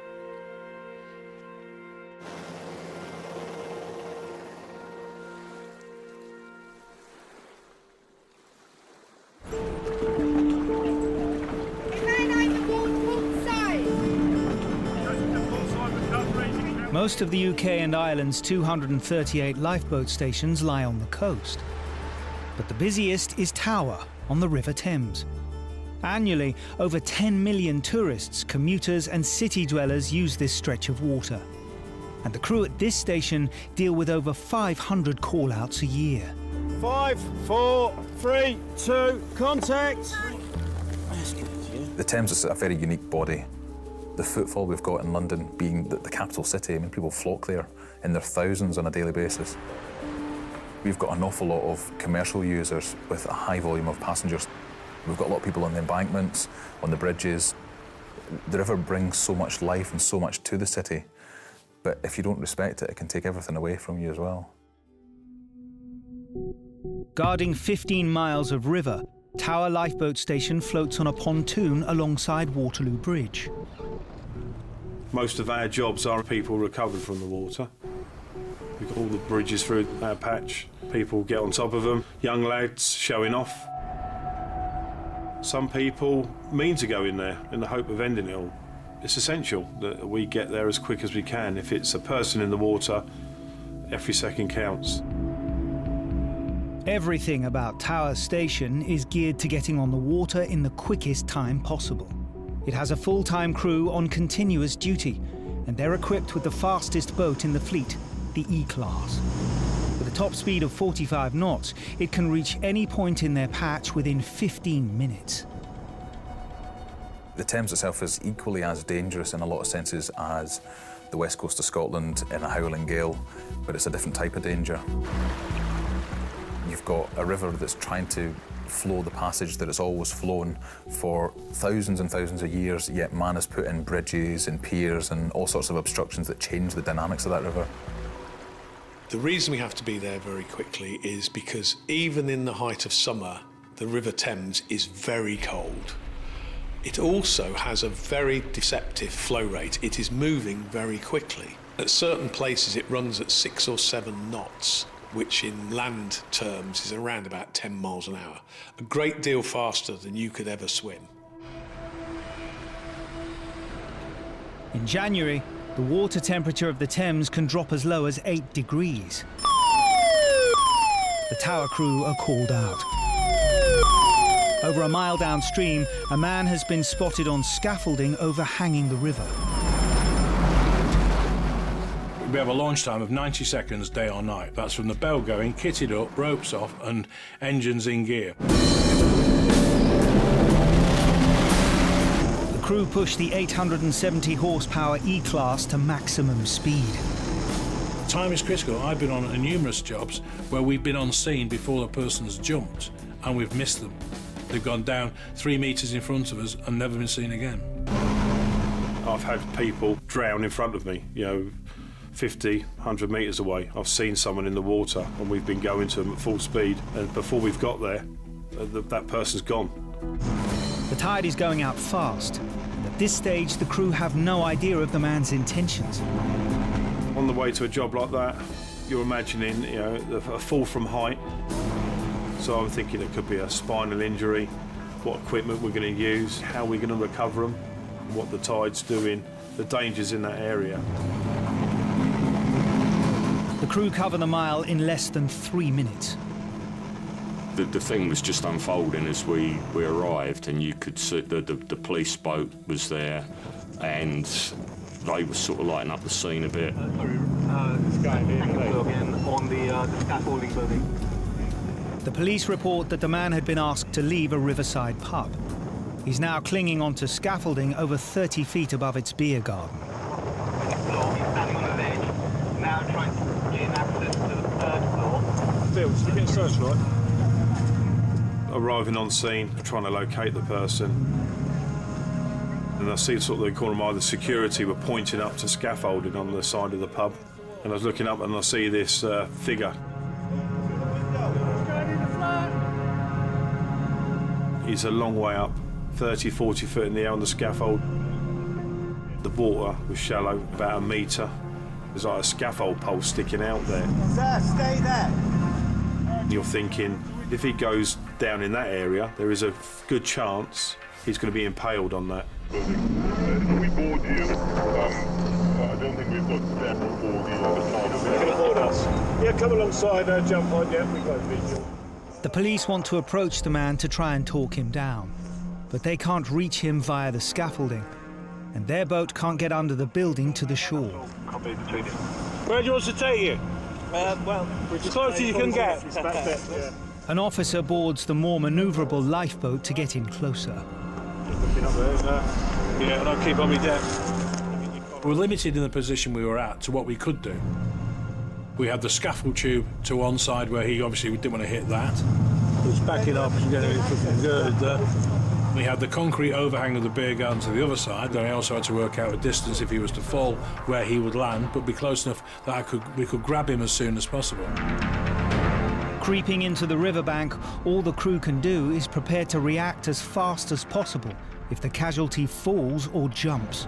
You get that adrenaline of getting there and thinking what we're going to do, and then there can be a wait, and that wait can be longer and longer. The dynamics of the job can easily change. Where they move in, it's cold, there's a strong ebb tide. Every minute, everything's changing. Sir, stay inside. There's someone on your right, someone on your left. Suddenly, a resident emerges from a flat. Look to your right. You could see his startled look. You would never expect that in a million years. Someone literally stuck to the side of the wall of your flat at that height. He's going in the flat. He runs sort of out from his balcony around to his kitchen window, and he tried to coax the lad in. And the Coast Guard, Roger. Someone from a flat is trying to get through their window. Stand by if he does go in.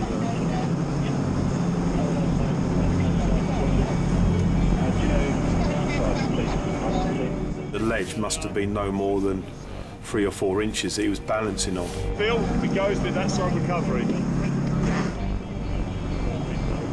Stand by if he does go in. Is that person going to get themselves to safety?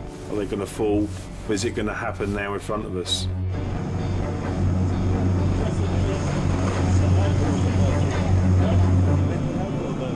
He's coming. Mile in water. I remember saying something, here he comes. And it's in slow motion. You can almost hear him, and then you hear that splash. The casualty has narrowly missed the scaffolding pole, but now the crew have just seconds to get him before he's swept downriver in the darkness. Come here, come here. Swim to me. Swim to me, give me your hand. Contact. The boat was there within 3-4 seconds. We had hands on him, and then he was recovered into the lifeboat. Gently, just gently. It's all right.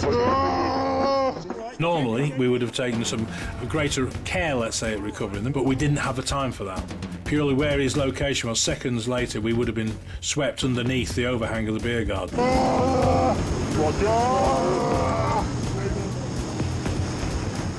It was 4 knots of tide, on the ebb tide and he would have gone underneath. There was no possibly have avoided it.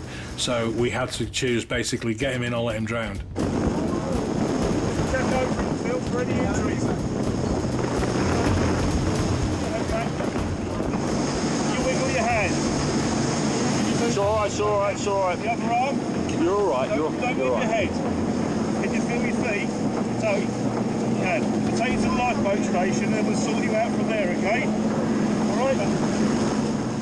While the crew rush back to the lifeboat station, the resident who tried to intervene helps the police piece together the events of the night.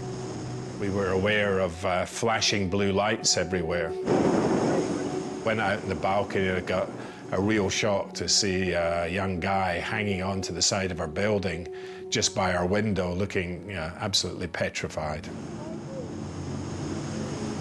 I started talking to him and tried to ask him whether he felt he could edge along the ledge a bit to get opposite the window we'd now opened.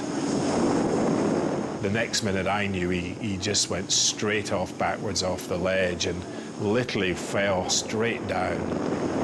I just remember a huge noise when he hit the water and a yell. It was a frightening sound, to be honest. And they immediately pulled him out. And in what seemed just like seconds, that boat was gone. I guess it just reminds me what a great job the lifeboats do and how often people seem to get themselves in difficulty in the Thames, right in the middle of London. Have you got any pain anywhere in your body? Despite falling nearly 30 feet into a few meters of water, the casualty appears to be uninjured. I expected him to have some serious spinal injuries, but by some miracle, by a few scratches and grazes, he was fine. Amazing. He fell off in the fetal position, backpack leading the way, went in the water. Because it was so shallow, I don't think he completely submerged all of his body at the time. I think he sort of rocked on his backpack under the water. All right.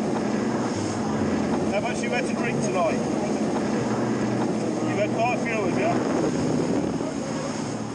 To fall from that height, to miss that scaffolding pole that was sticking out 6 foot away from you, and not to get swept under the pier, it could have been so much worse. At the lifeboat station, the casualty was given the all clear and allowed to go. He was staggeringly lucky. There were so many ways of him getting seriously injured, and he avoided them all, which was, I'm very pleased. Like, we always want a positive outcome.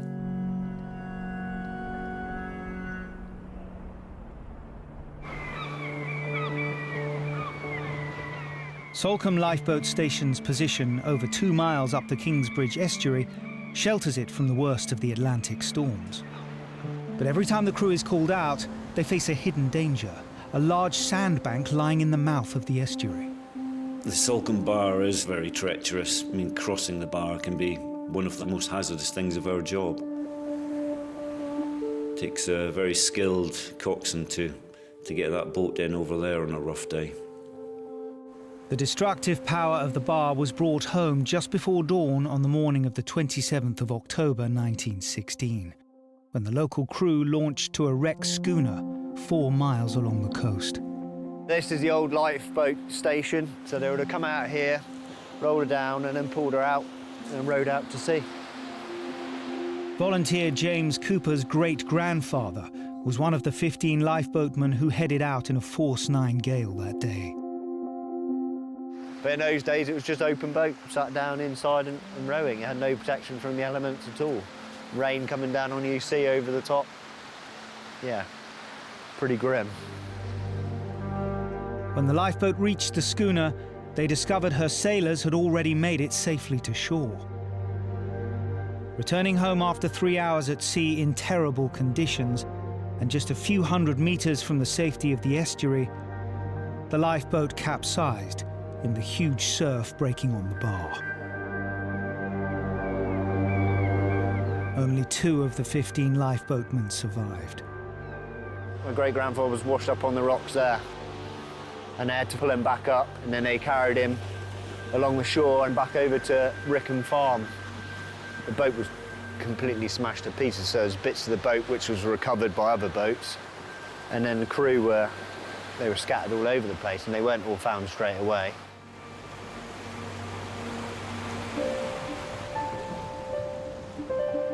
can't really comprehend how bad it must have been, because, you know, that's a lot of men from the town gone. Yeah, you take your hat off to them, you know, because that's, you know, that's some bravery. That's when, as they say, men were men, because they were, you know, different sort of breed, I think, in those days, different breed.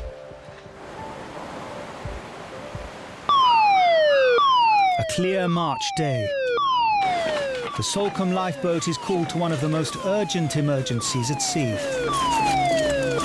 15 miles out in the English Channel, a boat is on fire. When there's a fire in a fishing boat, it has to be a very fast launch, because life is definitely an immediate risk. The Salcombe crew aim to launch their Tamar-class lifeboat in 9 minutes. Today they do it in 4. Any boat that's got a fire on is a worst nightmare, you know, because normally you've got a load of fuel on board, you've got batteries, you've got electrical kit, and like an oven, really, aren't you? Everything else is going to burn, and you've got nowhere to go. If that fire's not put out, they're all going to have to abandon ship, and then it could be a search and rescue, not just a rescue. Even at top speed, it will take the crew up to an hour to cover the 15 miles to the boat. To make matters worse, a 20-mile-an-hour wind has whipped up a large swell. The conditions when we were heading out to that boat were fairly choppy, and it got rougher and rougher as we approached them. 50 minutes after launching, the crew spot the stricken boat, the Pamela Jill. The fire is out, but the boat is now at the mercy of the sea. The boat lost all power, so it was adrift. The waves were rocking her quite considerably from side to side. At points, you know, it was crashing into the swell, and, you know, there's plenty of spray going over the boat as well. The fishing boat's skipper then radios in with some alarming news. As we got closer, we received the information that one of the crew wasn't very well. So that made the decision for me. I had to put a casualty care trained crew member, Ian, on board the beam trawler. But between Ian and the casualty stands the increasing swell, rolling the helpless trawler with every wave. We asked the skipper to pull his beams in, but he couldn't, obviously, because the engine was down. The beams stick out at least 20 foot. That was going to be our main obstacle when getting alongside. Ian has only one option: to jump from the bow of the lifeboat onto the deck of the heaving fishing boat. There was quite a bit of height difference between the boats because they were pitching so much.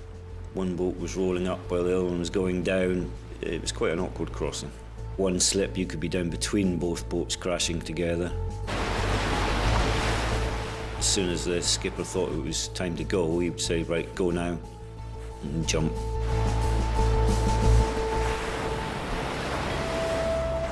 Before he can tend to the injured casualty, Ian must make sure the engine room fire is fully out. You could see where the exhaust ran up through the wheelhouse of the boat, and it was encased in a steel case which was still glowing red, and the whole boat stunk of smoke. But I didn't want to get in there and start digging things open, because letting more air in could have caused that fire to start again. The casualty is conscious, but after fighting the fire is suffering from severe smoke inhalation. He was being violently sick. He was complaining of a headache and chest pains.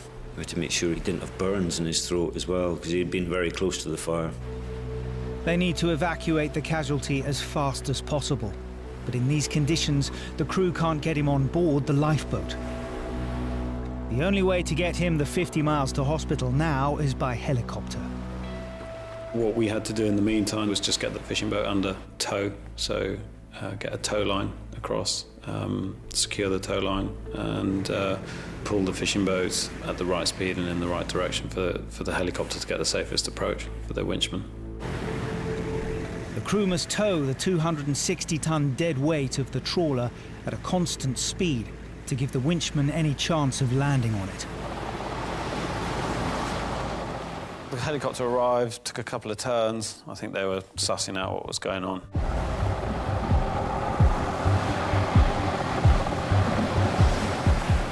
The boat was moving so much that they were just waiting and waiting and waiting until they got the hang of the movement, and then bang, he was down.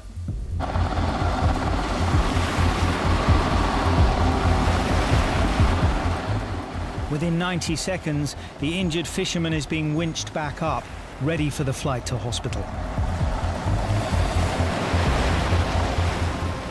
Hats off to, the helicopter crew.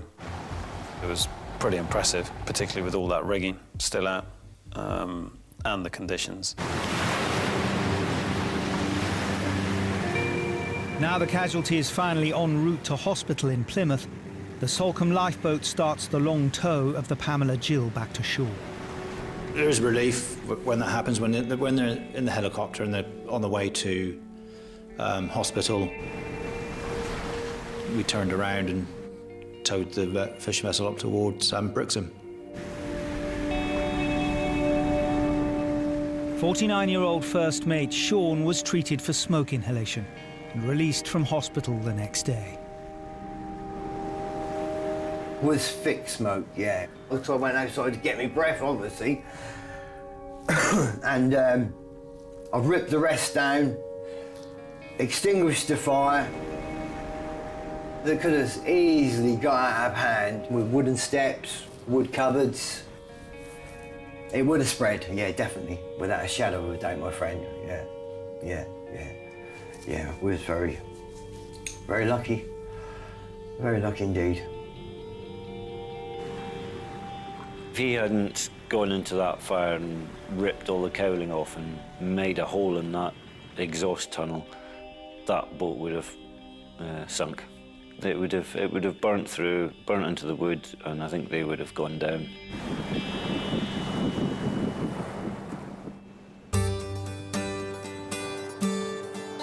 Over 400 miles away in the far northwest of Cumbria is the small community of Silloth. Their lifeboat station only had 10 call-outs last year. If we start locally, the changes that are happening now is the main bank off of the slipway is moving down. That could cause a problem for us launching at low water.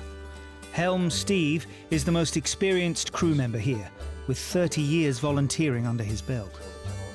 Generally through the Solway, the tide gets up to about 4 knots, but up sort of past Annan, it's up to 10 knots, which is dangerous for anybody, even in a fast boat. The Silloth patch covers the Solway Firth, an estuary leading out to the rough and unpredictable Irish Sea. It's infamous for fast tides and shifting sandbanks.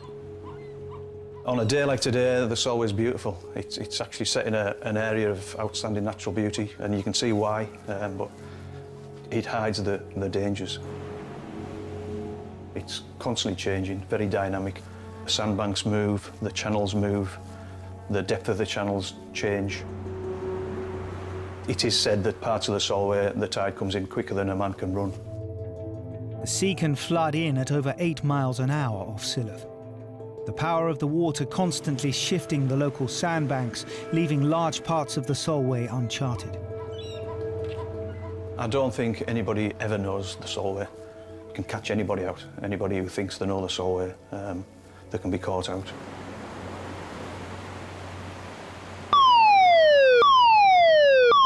A still February day.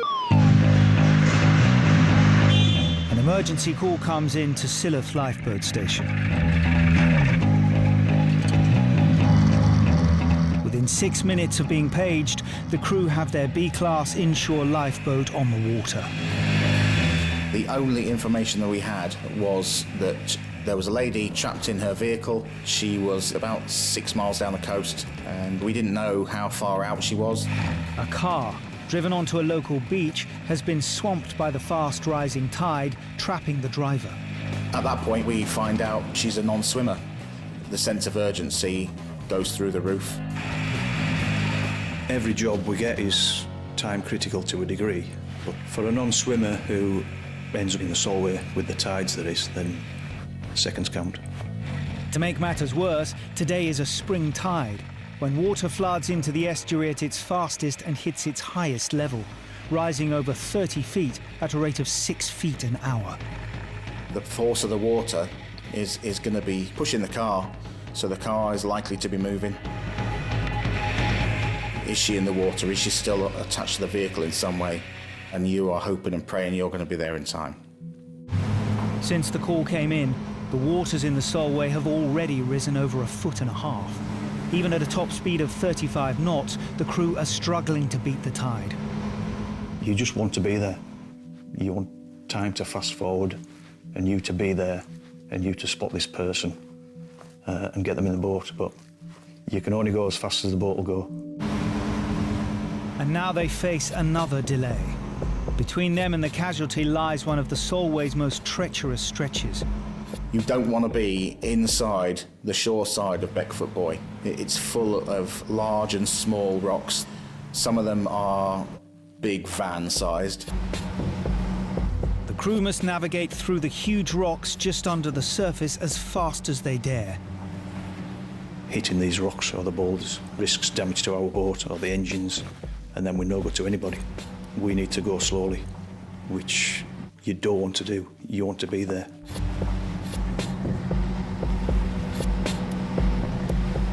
Suddenly, just as they clear the rocks, they spot a figure in the water. When she phoned the Coast Guard, the water was, up to the height of the window, and we got there 12 minutes, and the water was over and on the roof of the car. She was clinging on for her dear life. It was just quite shocking how far she is off the coastline and how quickly the tide had come in.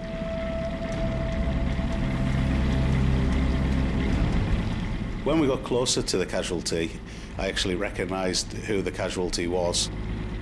Caroline's often on the beach. 9 times out of 10, she'll be with her husband, who is severely disabled.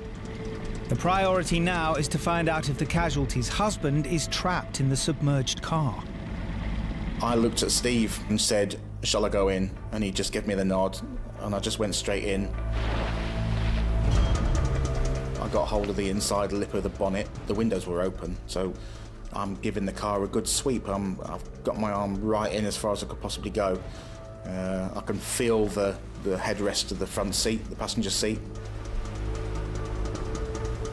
You are dreading the possibility of touching somebody.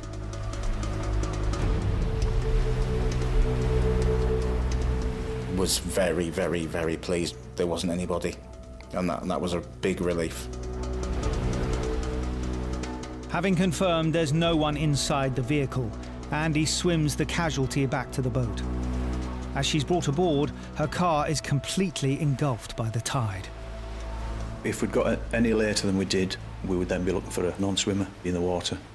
When we're talking about time-critical incidents, this was tight. Caroline had driven onto the beach at low water searching for her lost dog. But as she tried to get back to shore, her car was caught on rocks. The tide seemed to just come from nowhere, quite fast and furious. It was pouring in.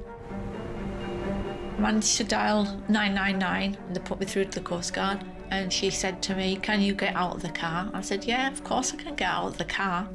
And when I tried to open the door to get out, I couldn't open the door. When I looked out of the window, water was up the side of the door. After I had said that to the lady, we got cut off. I thought the only thing I can do now is get myself onto that roof, and hopefully the tide won't go any higher than the roof before I got rescued. The vehicle was starting to sway backwards and forwards, and it was very slippery up there. It was hard maintaining my position on the roof. I took one last look round. Everything looked so huge. I was miles away from the shoreline and there was nobody. And that was at that point when I felt really all alone, nobody here. And I didn't think that we were going to make it. It had reached that point where I was going to have to hit the water. I felt as though I heard something, and when I looked around, I could see the lifeboat heading towards me, and I felt a real relief. We know subsequently that she was ready to go into the water, over half a mile, tide running at 5 knots. A non-swimmer, no chance. Minutes later, then it would have been a completely different outcome. Caroline was treated for shock and hypothermia. Her missing dog made her own way safely back to shore. I will be eternally and forever thankful to them all. If it wasn't for the split-second timing of those RNLI guys coming along at the right moment, because it was minutes really before,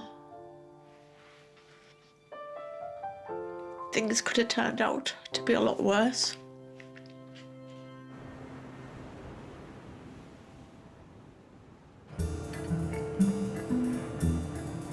Back in Brixham, and after just 2 weeks laid up in harbour, the fire-damaged Pamela Gill is patched up and ready to set out to sea, with first mate Sean back on board. She's back fishing again. All good, all healthy, and she lives to tell another tale.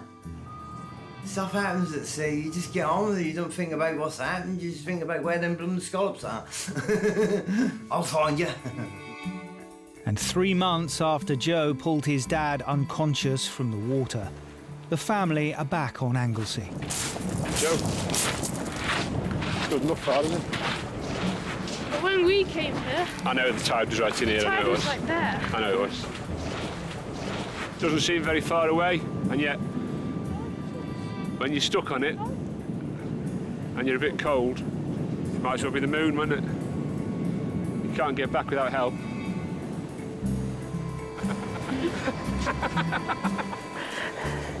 You're still not quite big enough yet, Joe. We've booked a holiday in Croatia. We would tend to do quite a bit of kayaking, but the water's warm, and we probably stay a little bit closer to the coast, eh?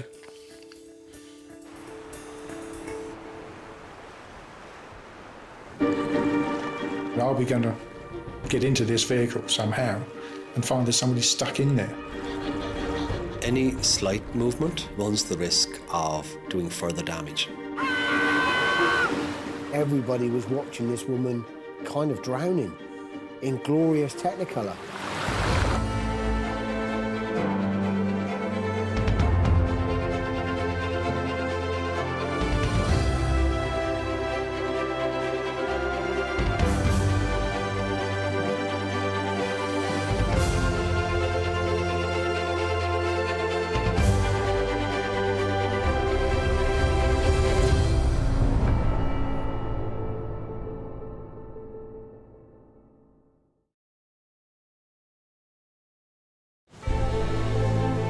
We're an island nation, drawn to the sea that surrounds us. For many, it's a playground. For others, it's where we earn our living. But the sea's unpredictable. It can change in an instant. And when accidents happen, they happen very fast. On the sea, you have to expect the unexpected. It will just turn around and bite you. There to save our lives is a volunteer army of nearly 5,000 ordinary people. When the pager goes off, we don't know what the shout is, where it is, how many people are involved. It could be anything. Where do you feel the pain, Alex? My back and my leg and my neck. Stuart, just hold the boat. I am so thankful that they came. Things could have turned out to be a lot worse. I've had people drown in front of me. Before we've got there, that person's gone. Calm down, you're okay, pal. Equipped with their own cameras. My light flashing. Yeah, mine. The crews give us a unique insight into every call-out as only they see it. Speeding through the roughest weather, searching for people who may only have moments to live. Go! For those who risk their lives, it has become a way of life. The decisions we make on a lifeboat, it can all mean the difference between life or death.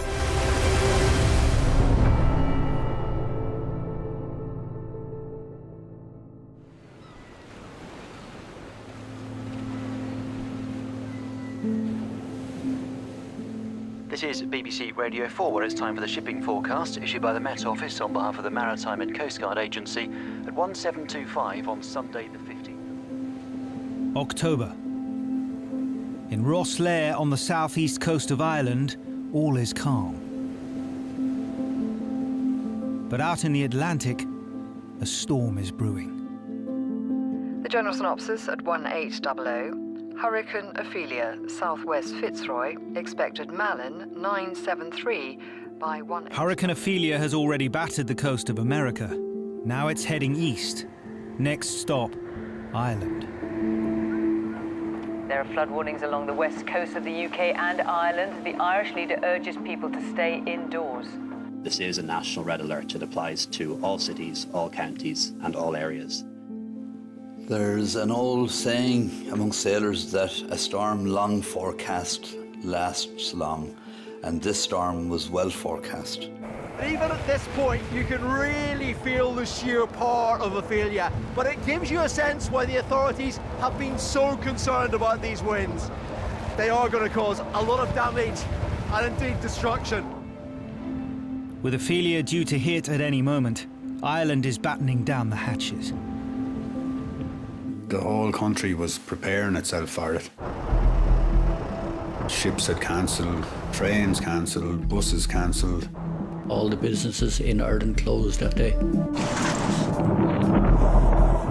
Nothing was moving, nothing was happening. Just a complete shutdown.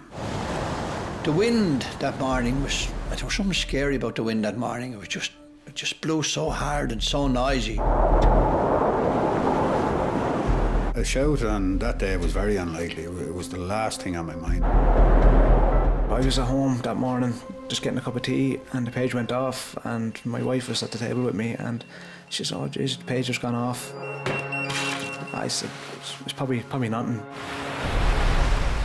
But the call is a mayday, the most serious of distress signals at sea. It means lives are in imminent danger. And I just couldn't believe it. I said, "A mayday for what?" And I said, "A yacht with 3 people." With such advance notice, it's surprising that anybody was out. But some people get caught out. So I just turned around and headed for the station. These are the nights that you dread. These are the callers you dread. These are the ones that you fear for, you know what I mean?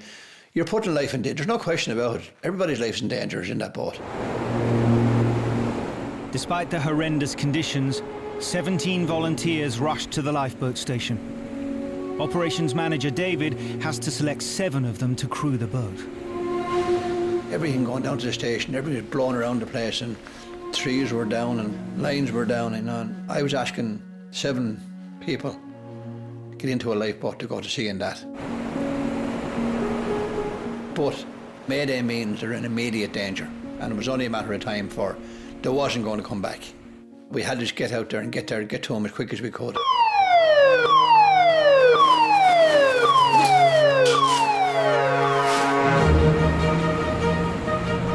The crew launched their 7-class lifeboat. Responsibility for their safety lies with coxswain Eamon. To say I wouldn't be concerned going out there would be a lie. The main thing always with me is get there and get back safely and with everyone on board.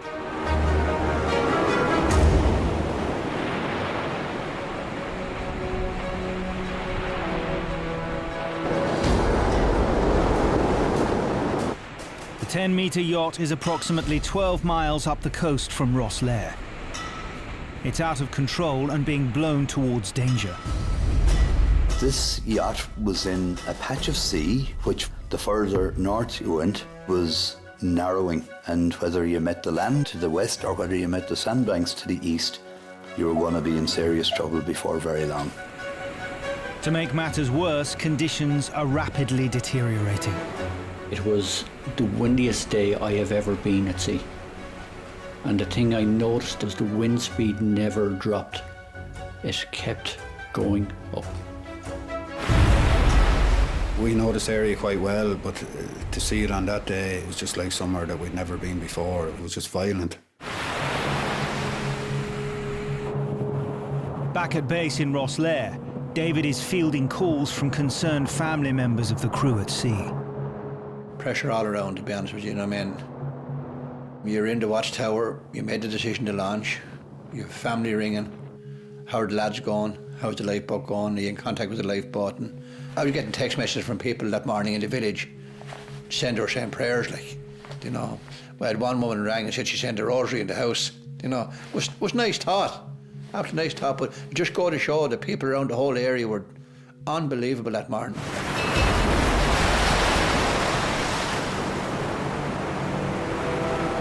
"35 minutes after launching, the crew spot the yacht in the distance. First glimpse of the yacht was a boat that was out of control. It was being dominated by the sea and the wind.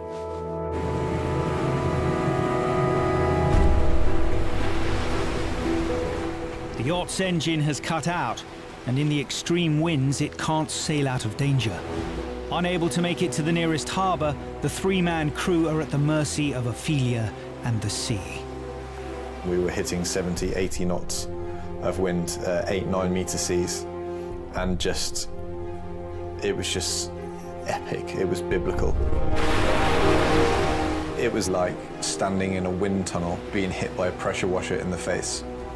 It's just phenomenal. The size of this little yacht out here in this weather was just bizarre. We circled them a couple of times and we could see that they'd taken an awful battering and swamping. If I had been in that yacht, I would have been very worried. They needed help. They needed help badly. As the yacht is blown towards the sandbanks, the lifeboat crew are running out of time to come up with a rescue plan. Taking them off wasn't going to be an option. There's just no way two boats could go side by side in that weather. The weight of the lifeboat, 40-something tons coming down on a yacht, doesn't bear thinking about the damage that it would do. The only other option is to try to tow the boat to safety. But first they have to somehow get control of the runaway yacht. The crew prepare to deploy a device called a drogue. A drogue is like a parachute that you will tow behind your boat, so it will give you directional stability and it will slow you down a little bit. But with 80-mile-an-hour winds and an 8-metre swell, the crew's first challenge is getting the drogue over to the yacht. 1 minute we were 20 metres from, the next minute we were 5 metres from, so, you know, I had to keep my distance for the safety of boat crew. Keeping pace just a few metres away, the crew managed to throw a line to the yacht. Once attached, the drogue can be deployed. Having successfully passed the drogue, it was just unbelievable the difference that it stabilised the ship, and it made it a lot easier to get that much closer to him to establish a tow line, which was our next plan. The wind was blowing all the time, and as soon as I threw the heaving line, the wind caught it and just blew it like a piece of paper away from the casualty.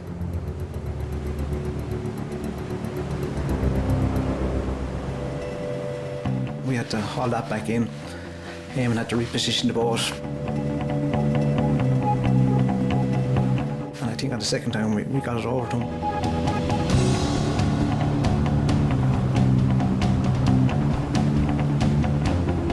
Now they've established a tow, the crew must steer clear of the sandbanks ahead of them. That means turning back towards Rosslare and heading straight into the storm. Turning the boat was going to be the worst worry, turning it into that swell and going broadside on. We couldn't pick our moment. We just had to go for it because the waves were just so constant, the swell was constant, the wind was building, the yacht was on the end of the rope, and we just hoped for the best that it would come round.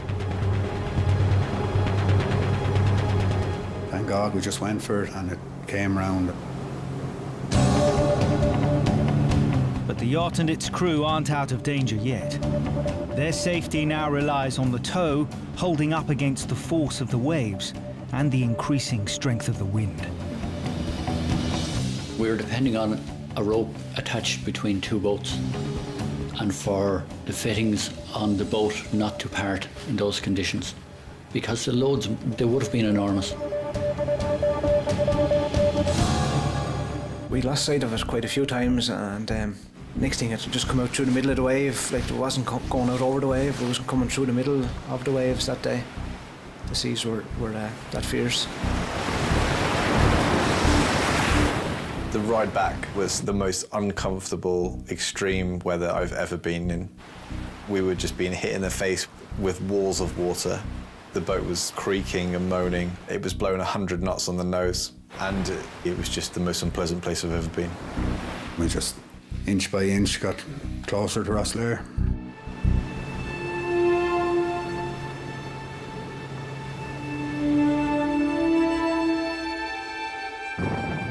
A series of unexpected setbacks had placed experienced skipper Mark and the yacht's crew in Ophelia's path. We were delivering a 34-foot yacht, pretty normal delivery from the south coast round to a small marina just north of Dublin. We knew we had a severe weather forecast chasing us, but at this point we were 24 hours ahead of that.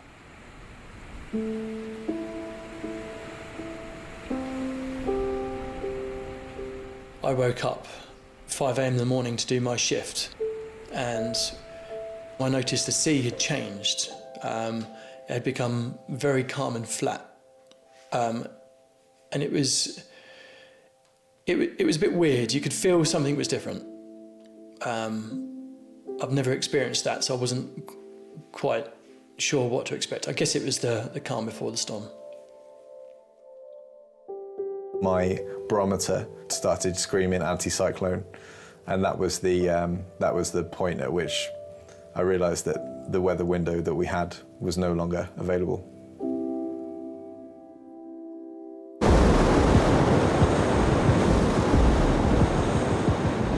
You could look out towards the sky, and there were waves the size of, houses creeping up behind us. As you go down into the trough of a wave, the next wave seems to sneak up on you, like an office block's about to collapse on you. By this point, it had become obvious that we didn't really have full control on our direction. It's better under here than it is there. I said to the guys calmly, we're not in a great position right now. We're not going to be able to get to where I need to go. I'm going to make a call for the lifeboat, and they're going to come and get us, and they're going to take us in. Don't panic about it, it's perfectly normal.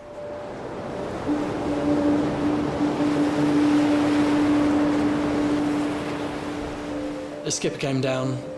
I offered to make him a cup of tea, and he gave me a look like I was a lunatic, and informed me that he was going to let the Coast Guard know that we were in a spot of bother. It still didn't quite register how much bother we were in with me. But he sat down, he picked up the radio, and he made aid.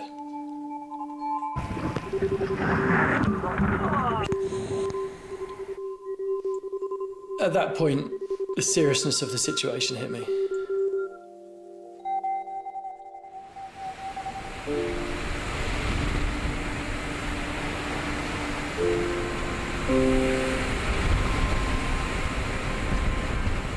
I would say we probably had about 2 miles or about 15, 20 minutes of drift before we were going to turn into a washing machine on the beach. I said, if this goes wrong, we're going to sit downstairs, we're going to bunch ourselves into a cabin, and we're going to hold in. That's our only choice.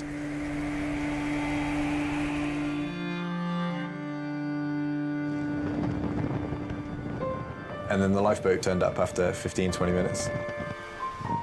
And it was just the greatest sight I'd ever seen.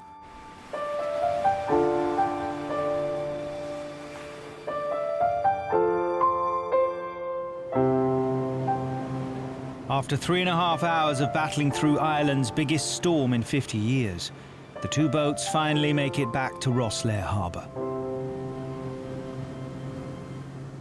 Would like someone to just pull the plug, really. It was unbelievable. The relief, like to see him come around the corner with the yacht and all.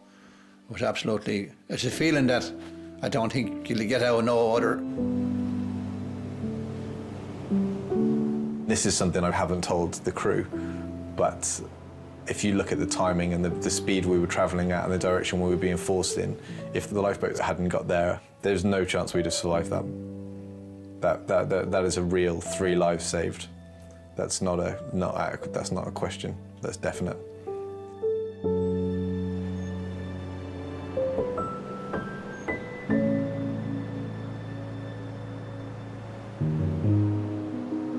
There's always a great sense of satisfaction on completing a mission.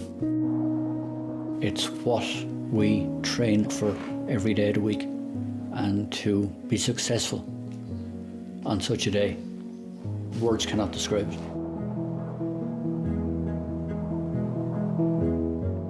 I've never seen such a sigh of relief in my 33 years as on my wife and kids that day, just open arms and tears, and it was definitely hit home that they were doing the worrying, not me.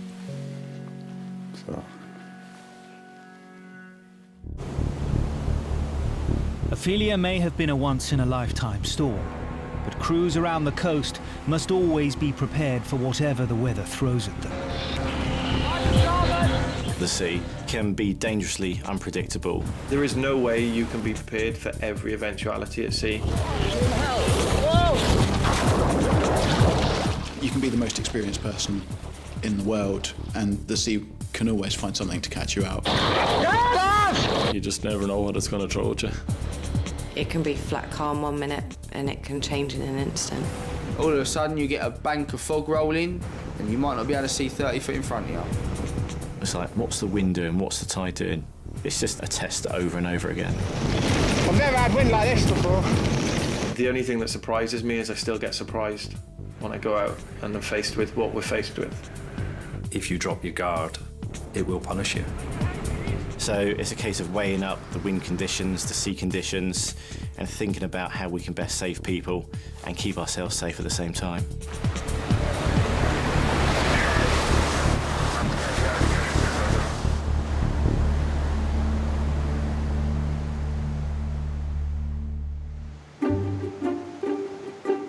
The north coast of Cornwall is one of the most exposed parts of coastline around the British Isles.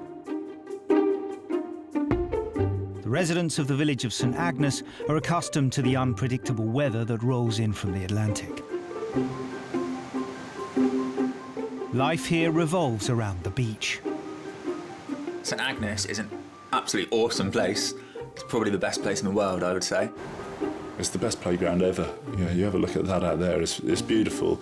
It's a fit, healthy environment for children to grow up in. You know, I wouldn't want my children growing up anywhere else. Throughout the busy summer months, the lifeboat crew at St Agnes work together with a team of 6 lifeguards. You don't have to be miles out to sea here to need rescuing. Many people are pulled out of the water just a few meters from the beach. You've got to keep an eye on people going in the water and make sure they stay safe. And if the need comes, you know, they've got to head into the water and have those skills to be able to rescue them. Steve has been a lifeguard here for the past 9 years. He's just the latest member of his family to patrol these beaches. My mum and dad were lifeguards. My brother was a lifeguard. I'm as lucky as any professional footballer. What I do in my spare time, what I love doing, I managed to turn into a career. If Josie's in difficulty out there, what signal might she put up? Nearly, well done. Steve also helps run St Agnes's Life-Saving Club, training aspiring young local lifeguards. It's the youth club for our village. Everyone centres around the beach, so this is our community centre. Most of St Agnes's lifeboat crew have come through the club's ranks. One of the current students is Steve's 11-year-old daughter, Brooke. We learn about the situations that we could end up in if we don't follow the rules that the lifeguard sets. She loves it. Yeah, it's a great activity for her. She's a lifeguard in the making. One evening in May, from the clubhouse that overlooks the beach, Brooke's life-saving instincts kick into gear. I looked out the window. I could see these two like heads in the water, and they started like going even further and further out, so I knew that they must have been in the rip. Two boys are being swept out to sea in a rip current, a powerful channel of water flowing out from the shore. A rip current is basically water being pushed into the beach, rushing back out. And it's just like a river, basically. Rip currents can be incredibly fast-flowing. They could outrun an Olympic swimmer. So once you're in one, there's absolutely 0 point trying to swim back against it. If you do find yourself in one, just swim at 90 degrees to it, so parallel to shore normally, because they're always going out to sea. I knew that this wasn't just two lads playing. This was somebody who needed help. Steve immediately heads through the surf on a rescue board. At the lifeboat station, the crew prepare to launch their D-class inshore boat.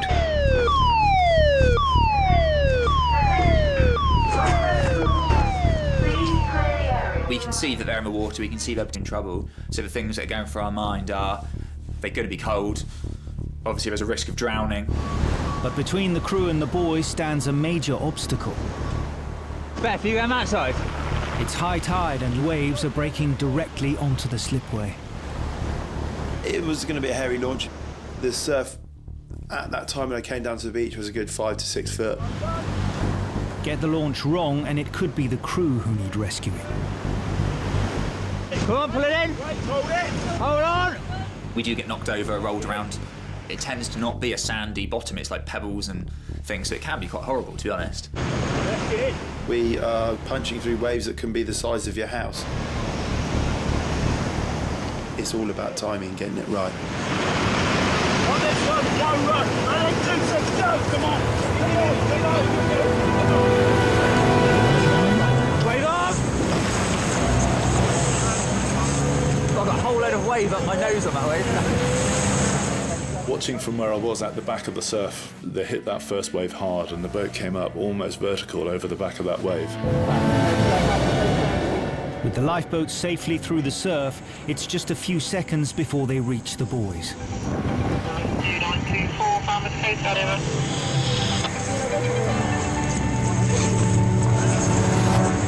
over. So contact there. Falmouth Coast Guard, St Agnes Lifeboat. We've got 2 casualties on board, 2 teenage boys. Just getting life jackets on and we'll be back on the beach in a few minutes, over. So we pulled these 2 boys into the boat, put life jackets on them, had a quick chat with them. One of them was pretty cold and shaking. I think he was panicking a fair bit at that stage. They seemed a bit shaken up. They kept apologising, to which we kept saying, it doesn't matter, like, this is what we're here for. But they're not home and dry yet. The next problem is getting back through the surf to shore. Yeah, when we go in, we'll be going quite fast. As we hit the beach, obviously we'll stop, so you might fly forward, so make sure you're hanging on. I ain't got any seatbelts. To avoid being rolled by the waves, Helm Gavin has to go flat out to match the speed of the incoming swell. Landing.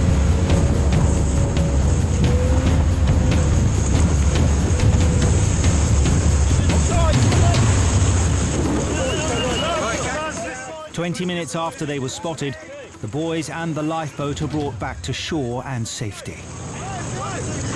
You okay? That's right. A bit of excitement, innit? They were pretty relieved, and after a quick thank you, I think they were quite happy to get back home. After raising the alarm, 11-year-old Brooke watched the whole rescue unfold from the beach. Afterwards, I felt quite proud of myself. I don't think Brooke had realised for a little while that actually all of this happened because of her, because she knew that this wasn't just 2 people swimming. This was 2 people who were tired and struggling against the rip current.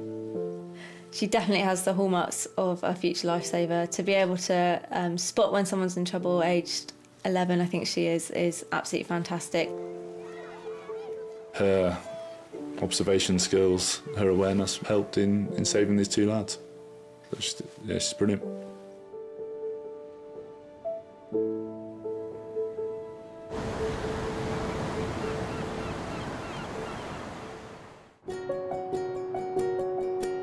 Standing on the edge of the English Channel, the historic town of Dover is Britain's closest point to continental Europe and a tourist destination in its own right. The coastline around Dover's absolutely amazing. Amazing views. We've got the White Cliffs of Dover, fantastic landmark. And we've got rolling hills and countryside 10 minutes from the sea. Dover is also one of Britain's biggest ports. And the shipping lanes that stretch out into the channel are the busiest in the world. It's not a particularly big stretch of water. It's only 20 odd miles across, so it funnels a lot of traffic into a very, very small space. There's lots of very, very big ships. They can get very, very close sometimes, and that can be very daunting, not only for the people that are being rescued, but for us. If you can imagine running across a 3-lane motorway in the middle of rush hour, that's about how dangerous it is. It's a steep learning curve for Dover Lifeboat's latest recruit, Jay, the youngest member of the crew at just 19.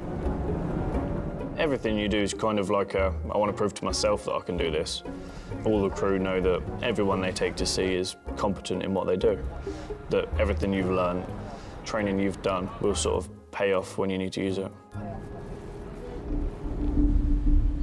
But a breezy summer's day throws a curveball to even the most experienced members of the Dover crew.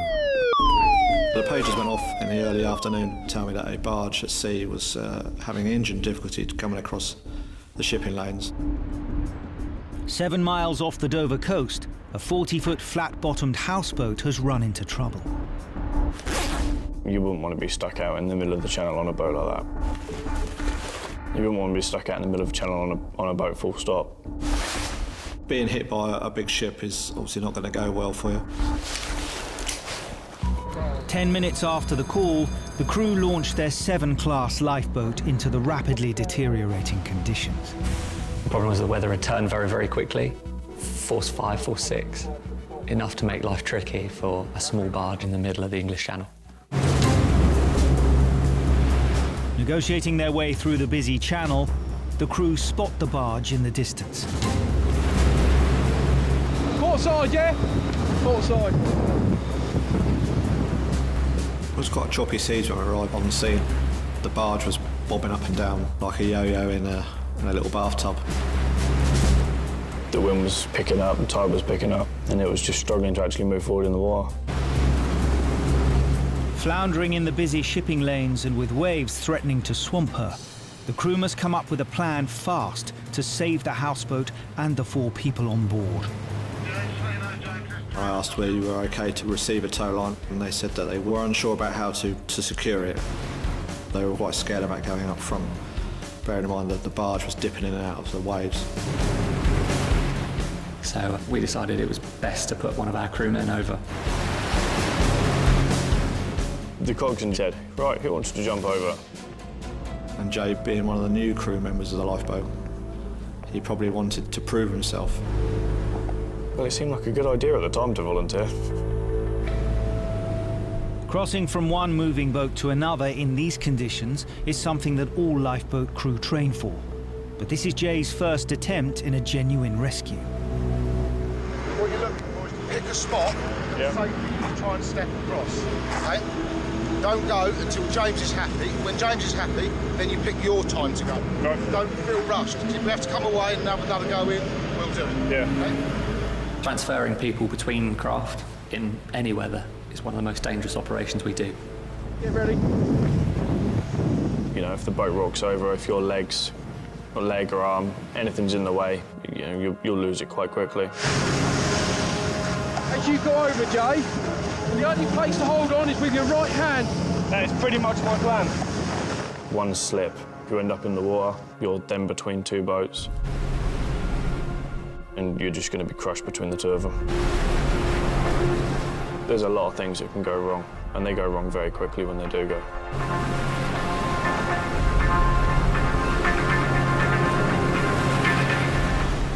The 7 class, she's nearly weighing at 45 tonnes. She's a big old girl. And the barge is only probably 10 tonnes. And seas that were going up and down, side to side, can be very challenging. Just waiting for a bit of a break. A break in the waves and the boats aligned, James gives Jay the all clear. Ready. You don't want to go until you know that your speeds are matched. In the crew. You know, you're comfortable taking that step. You never want to jump, because if, you know, one ship takes a wave or moves slightly wrong, you've jumped to something that's no longer there.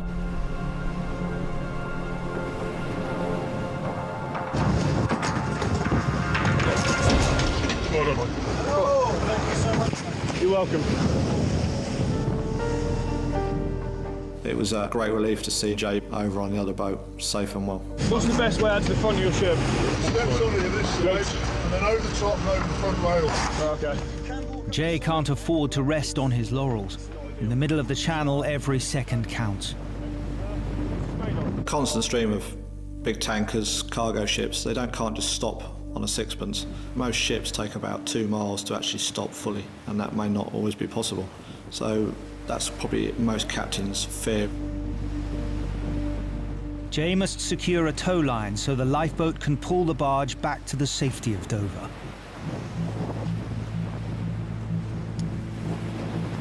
Setting up a tow in some rough weather can definitely be a challenge. You're trying to do everything with one hand, because you've got one hand sort of holding on for the boat, trying to keep your balance. And you're trying to do everything else with just sort of the one hand. It can get tricky. We're going to use either line, or we're just going to lock them. While the crew prepare the tow rope, Jay has to find the best place on the barge to secure the line. I guess I'll throw it.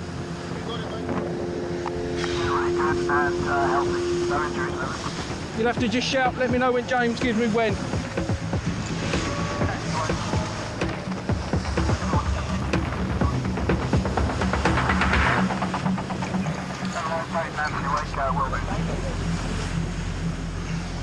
Anything with a rope can be very dangerous to see.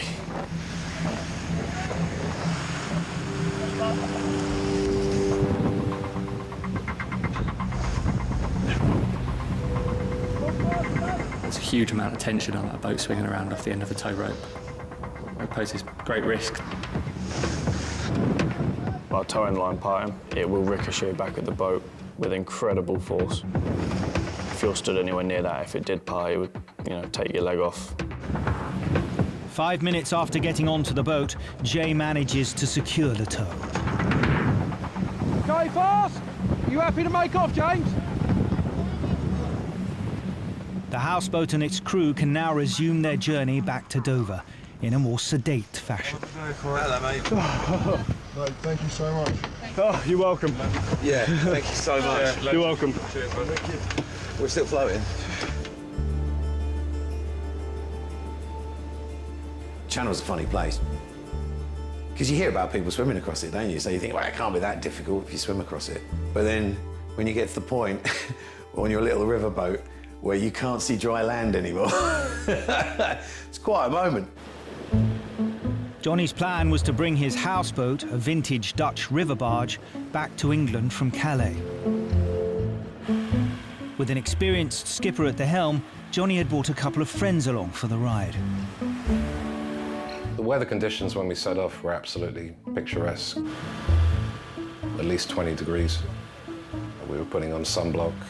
We had the hatch open on the roof. It was beautiful. But out in the channel, conditions can change fast, and it doesn't take much to knock a flat-bottomed barge off course. It was pretty bumpy. It was pretty unpleasant. But, you know, nobody was worried at that point. It wasn't anything we didn't think we could cope with. But it just kept getting a little bit worse and a little bit worse. It was like being on a roller coaster, and every time the bow of the boat came back down, it was like a car crash. Every sort of 20 to 30 seconds, it was soul-destroying. Walls of water all around us, and we were pitching, and we were being thrown around quite violently. It was pretty scary. I don't get seasick. I got seasick. Very, very seasick. 9 hours into the journey, the barge's engine, buckling under the strain, started to overheat. I suddenly realised that the propeller was spending quite a lot of time out of the water rather than in the water, where we kind of could have done with it. Bob, bob, bob, bob, and then zzz, bob, bob, bob, bob, zzz. Obviously making us even slower and prolonging the agony. Then dawned, certainly on myself, that this might not end well. It was awful because everything I own's on the boat. Everything my fiance owns is on the boat. It's our entire life. It's our home. Plus, we've got 3 close friends on the boat as well, who are all there just because of this crazy adventure that we went on. And, you know, and what if one of them gets hurt or, you know, it's my fault. It's all my fault. Yeah, it was pretty intense. It was a hard decision to call out the Coast Guard. Had we lost the engine, could have been pushed sideways by the waves, potentially capsized. In the end, it was a good call. Alpha, Dover Lifeboat, channel 67, you ready?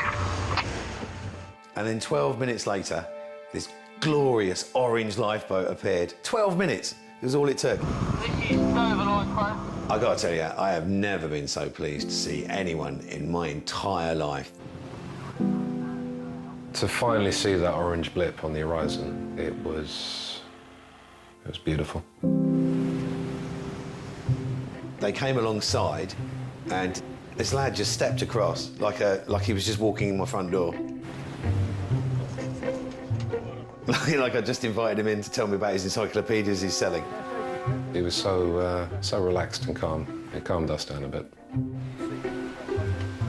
2 hours after they started the tow, the barge limps into Dover. Thank you so much.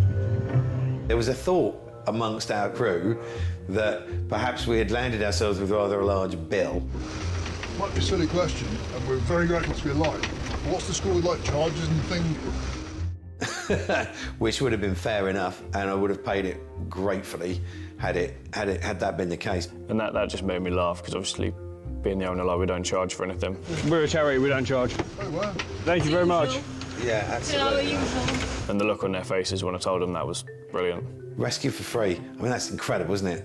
You know, these people risk their lives. They're volunteers. It's insane. So, yeah, we made plans to meet them all in the pub later on to say thank you, because how often do you get to drink with real heroes, you know? Jay absolutely risked his life. That was one hell of a jump. Jay did prove himself that day. He did an outstanding job. It makes me very proud that my crew members do a good job. I wouldn't say I risked my life.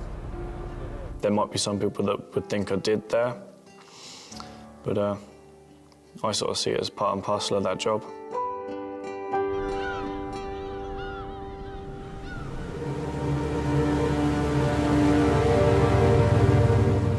Out at sea, every crew member must be prepared to face up to their biggest fears.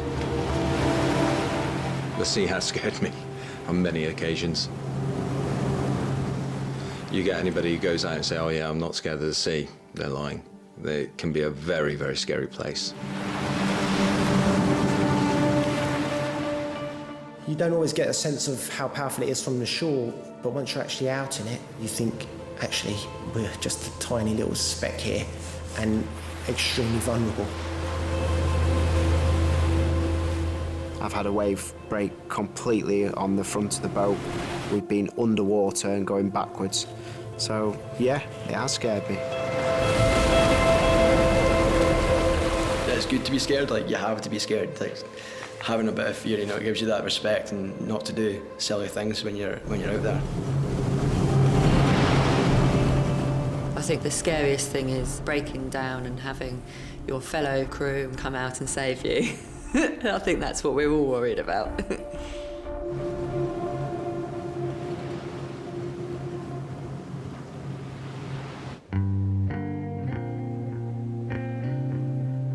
At the mouth of the Tor and Torridge estuary in North Devon lies the quayside village of Appledore.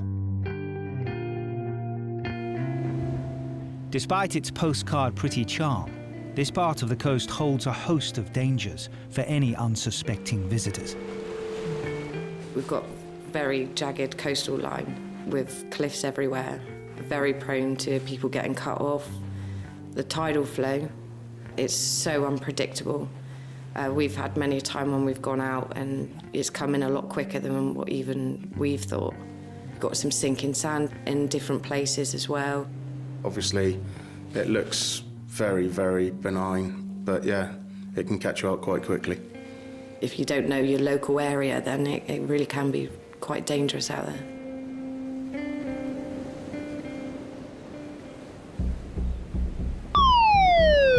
Late spring, a call comes in from the Coast Guard. It's to one of the coast's most treacherous and unpredictable hazards.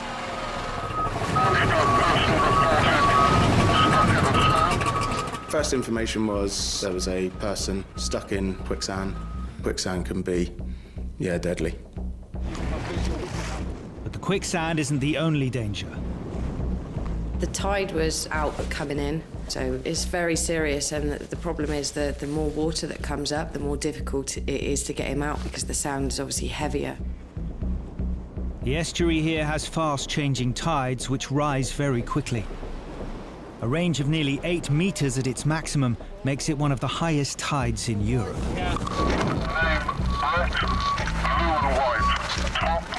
And it's so scary for them because obviously they can't get out or move, and that must be horrible, just knowing that that tide's coming in as well and you're not sure how you're going to get out or what's going to happen next. The stricken man is stuck on a sandbank on the opposite side of the estuary. The crew head across at full speed in their inshore lifeboat. Hey, where is it? Just see his head right in line with The tide runs here 4 to 5 knots. It's definitely time critical. 2 minutes after launching, the crew arrive at the beach. With the tide racing in, they need to work out the best way to get to the stranded man. Is he the other side? Yeah.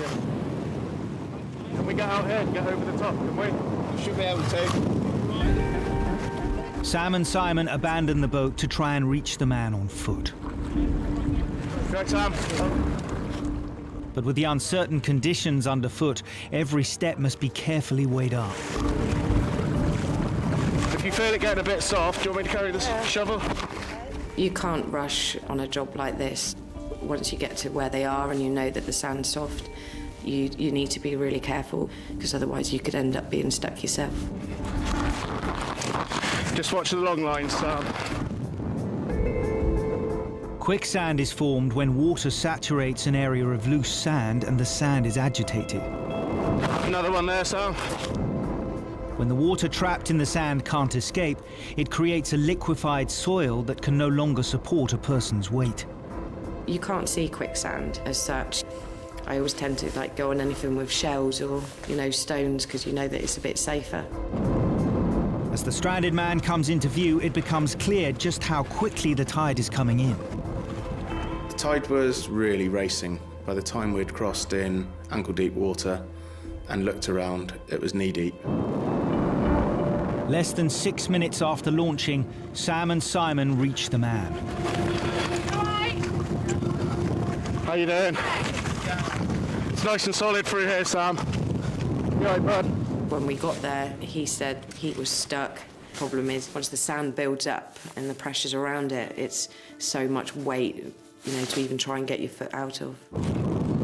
Seems pretty solid just under, but I don't want to go walking on there.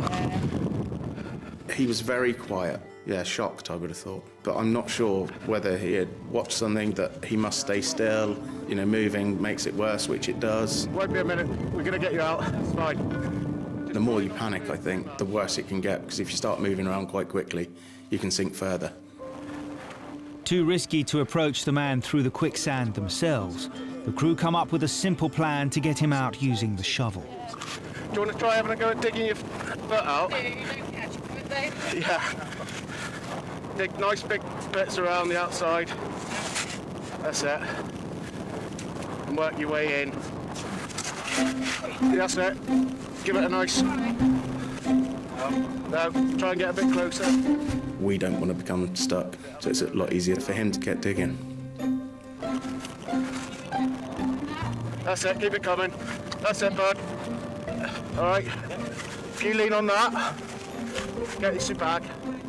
Brett had been out for a walk on the beach when his stroll came to a sudden stop. So At the start of the walk, it was dry, it was flat, it wasn't sandy, it was almost like walking on tarmac. All right, that's right.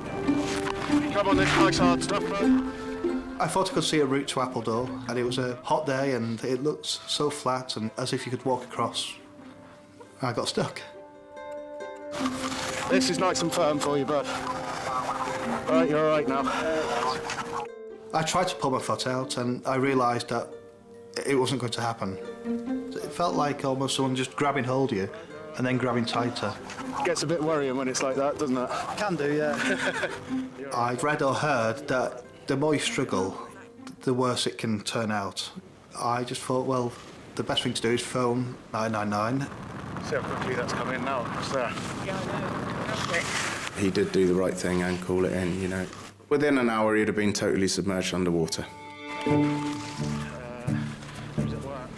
He was really quiet, but I think he was probably more embarrassed than anything else. I was embarrassed, yeah. I couldn't wait to get out of there. Because it is embarrassing. I mean, a lot of people, when we pick them up or do anything, they're like, oh, no. But, well, hindsight, that's what we're there for, so. 40 minutes after raising the alarm, Brett is delivered safely back to shore. He was just unfortunate. It can happen to anyone. I think he might have learnt a lot from it as well. I don't think he'll be back down that way.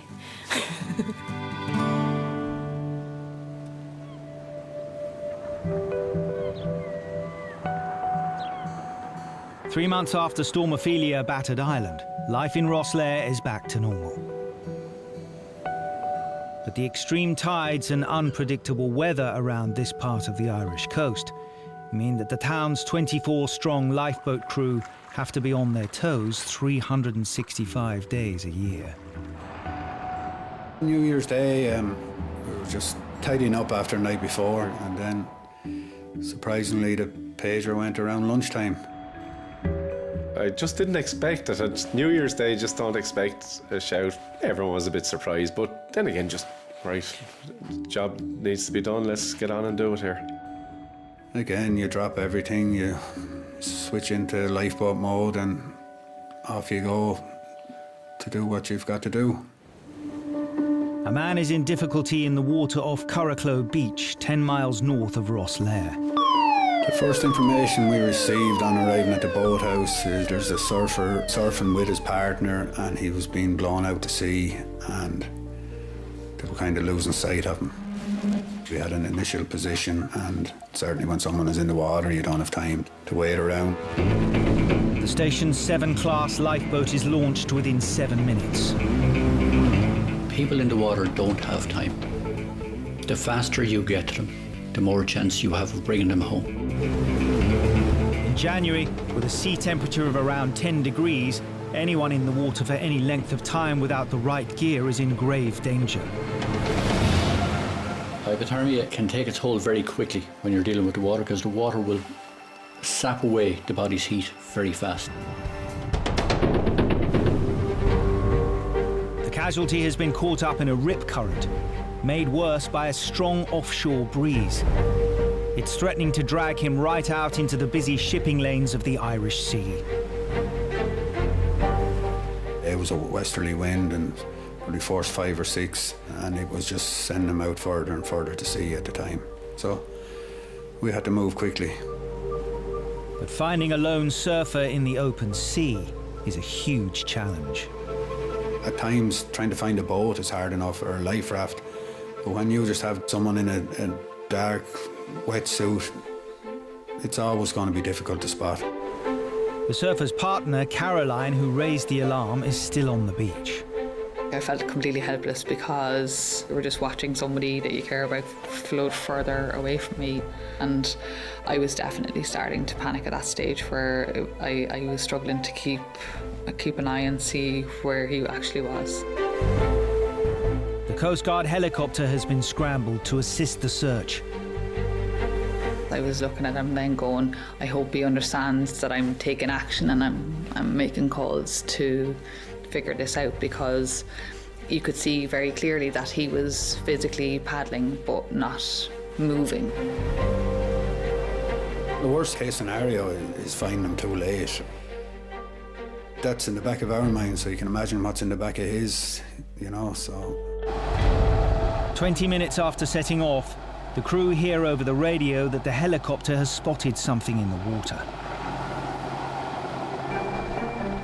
The helicopter hovered above his position, and when we got within a couple of 100 metres of the casualty, we had a visual of him. When we set eyes on him first, it was just this black head in the water. It's just like a football. As we got closer, the board was more visible than the person. The surfer had been in the water for 90 minutes. The crew must get him on board quickly to assess his condition. We have an A-frame on the side of the boat for lifting people out of the water. So we placed a harness under his arms and lifted him onto the deck. And he was visibly shaken. He was shivering.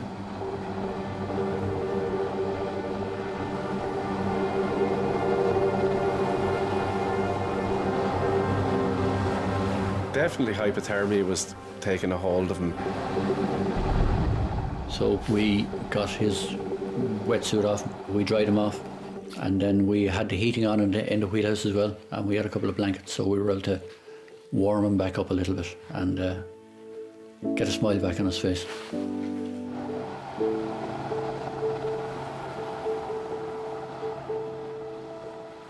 There was a decent wave. It was probably a little choppier than maybe some of the other times I've seen it. And there was a strong wind. But yeah, picked our spot and went in. Michael and Caroline had an early night on New Year's Eve so they could start the year with their newfound passion for surfing. We'd been in the water for about an hour and we were both probably getting tired. And I said to Caroline, I feel we're a strong pull here. I feel we're in a rip. Maybe we need to move out of this. But while Caroline caught a wave back to the beach, the rip current, combined with the offshore breeze, dragged Michael out to sea. I just got out of the water and looked back at him. Then I could kind of see that while he was paddling, he wasn't moving anywhere. It was a case of, I hope the hell they know that I'm in trouble here and that I need help.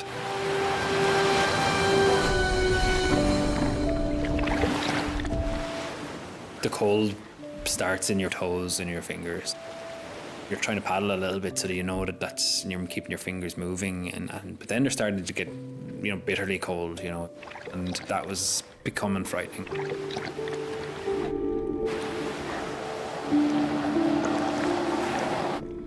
It was after that I heard the chopper coming over the horizon, and it took me, I could hear it before I could see it. And I was like, I'm not worried about this thing now. There's somebody on the way to help and they'll get me one way or the other.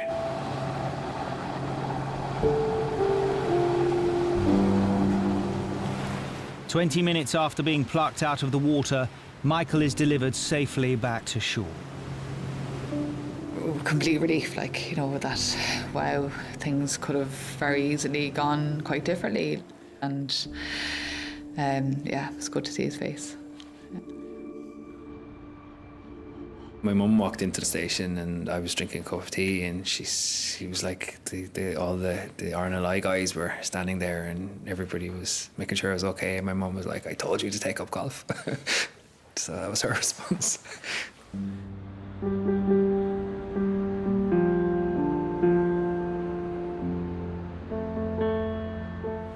If he hadn't been reported, the wind that day was blowing him offshore at a fair speed, and then the tide would have brought him north, and his outlook could have been very different. Every time you bring someone home safe and well, you have a great sense of achievement. It puts a smile on your face for weeks on end. It makes the job worthwhile. That was what the job is about. The job is about bringing people home safe.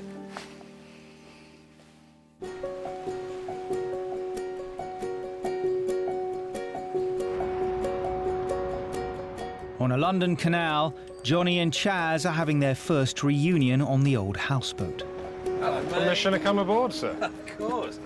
Salty sea dog. Good to see you, mate. Good to see you too, man. They're already planning their next adventure. We're going to do it again. Because we know what we're doing now, we know what to watch out for. We know to go in a faster boat that doesn't have a flat bottom. There's rule one there, kids. Do that. But yeah, it's going to be, you know, it's not put us off.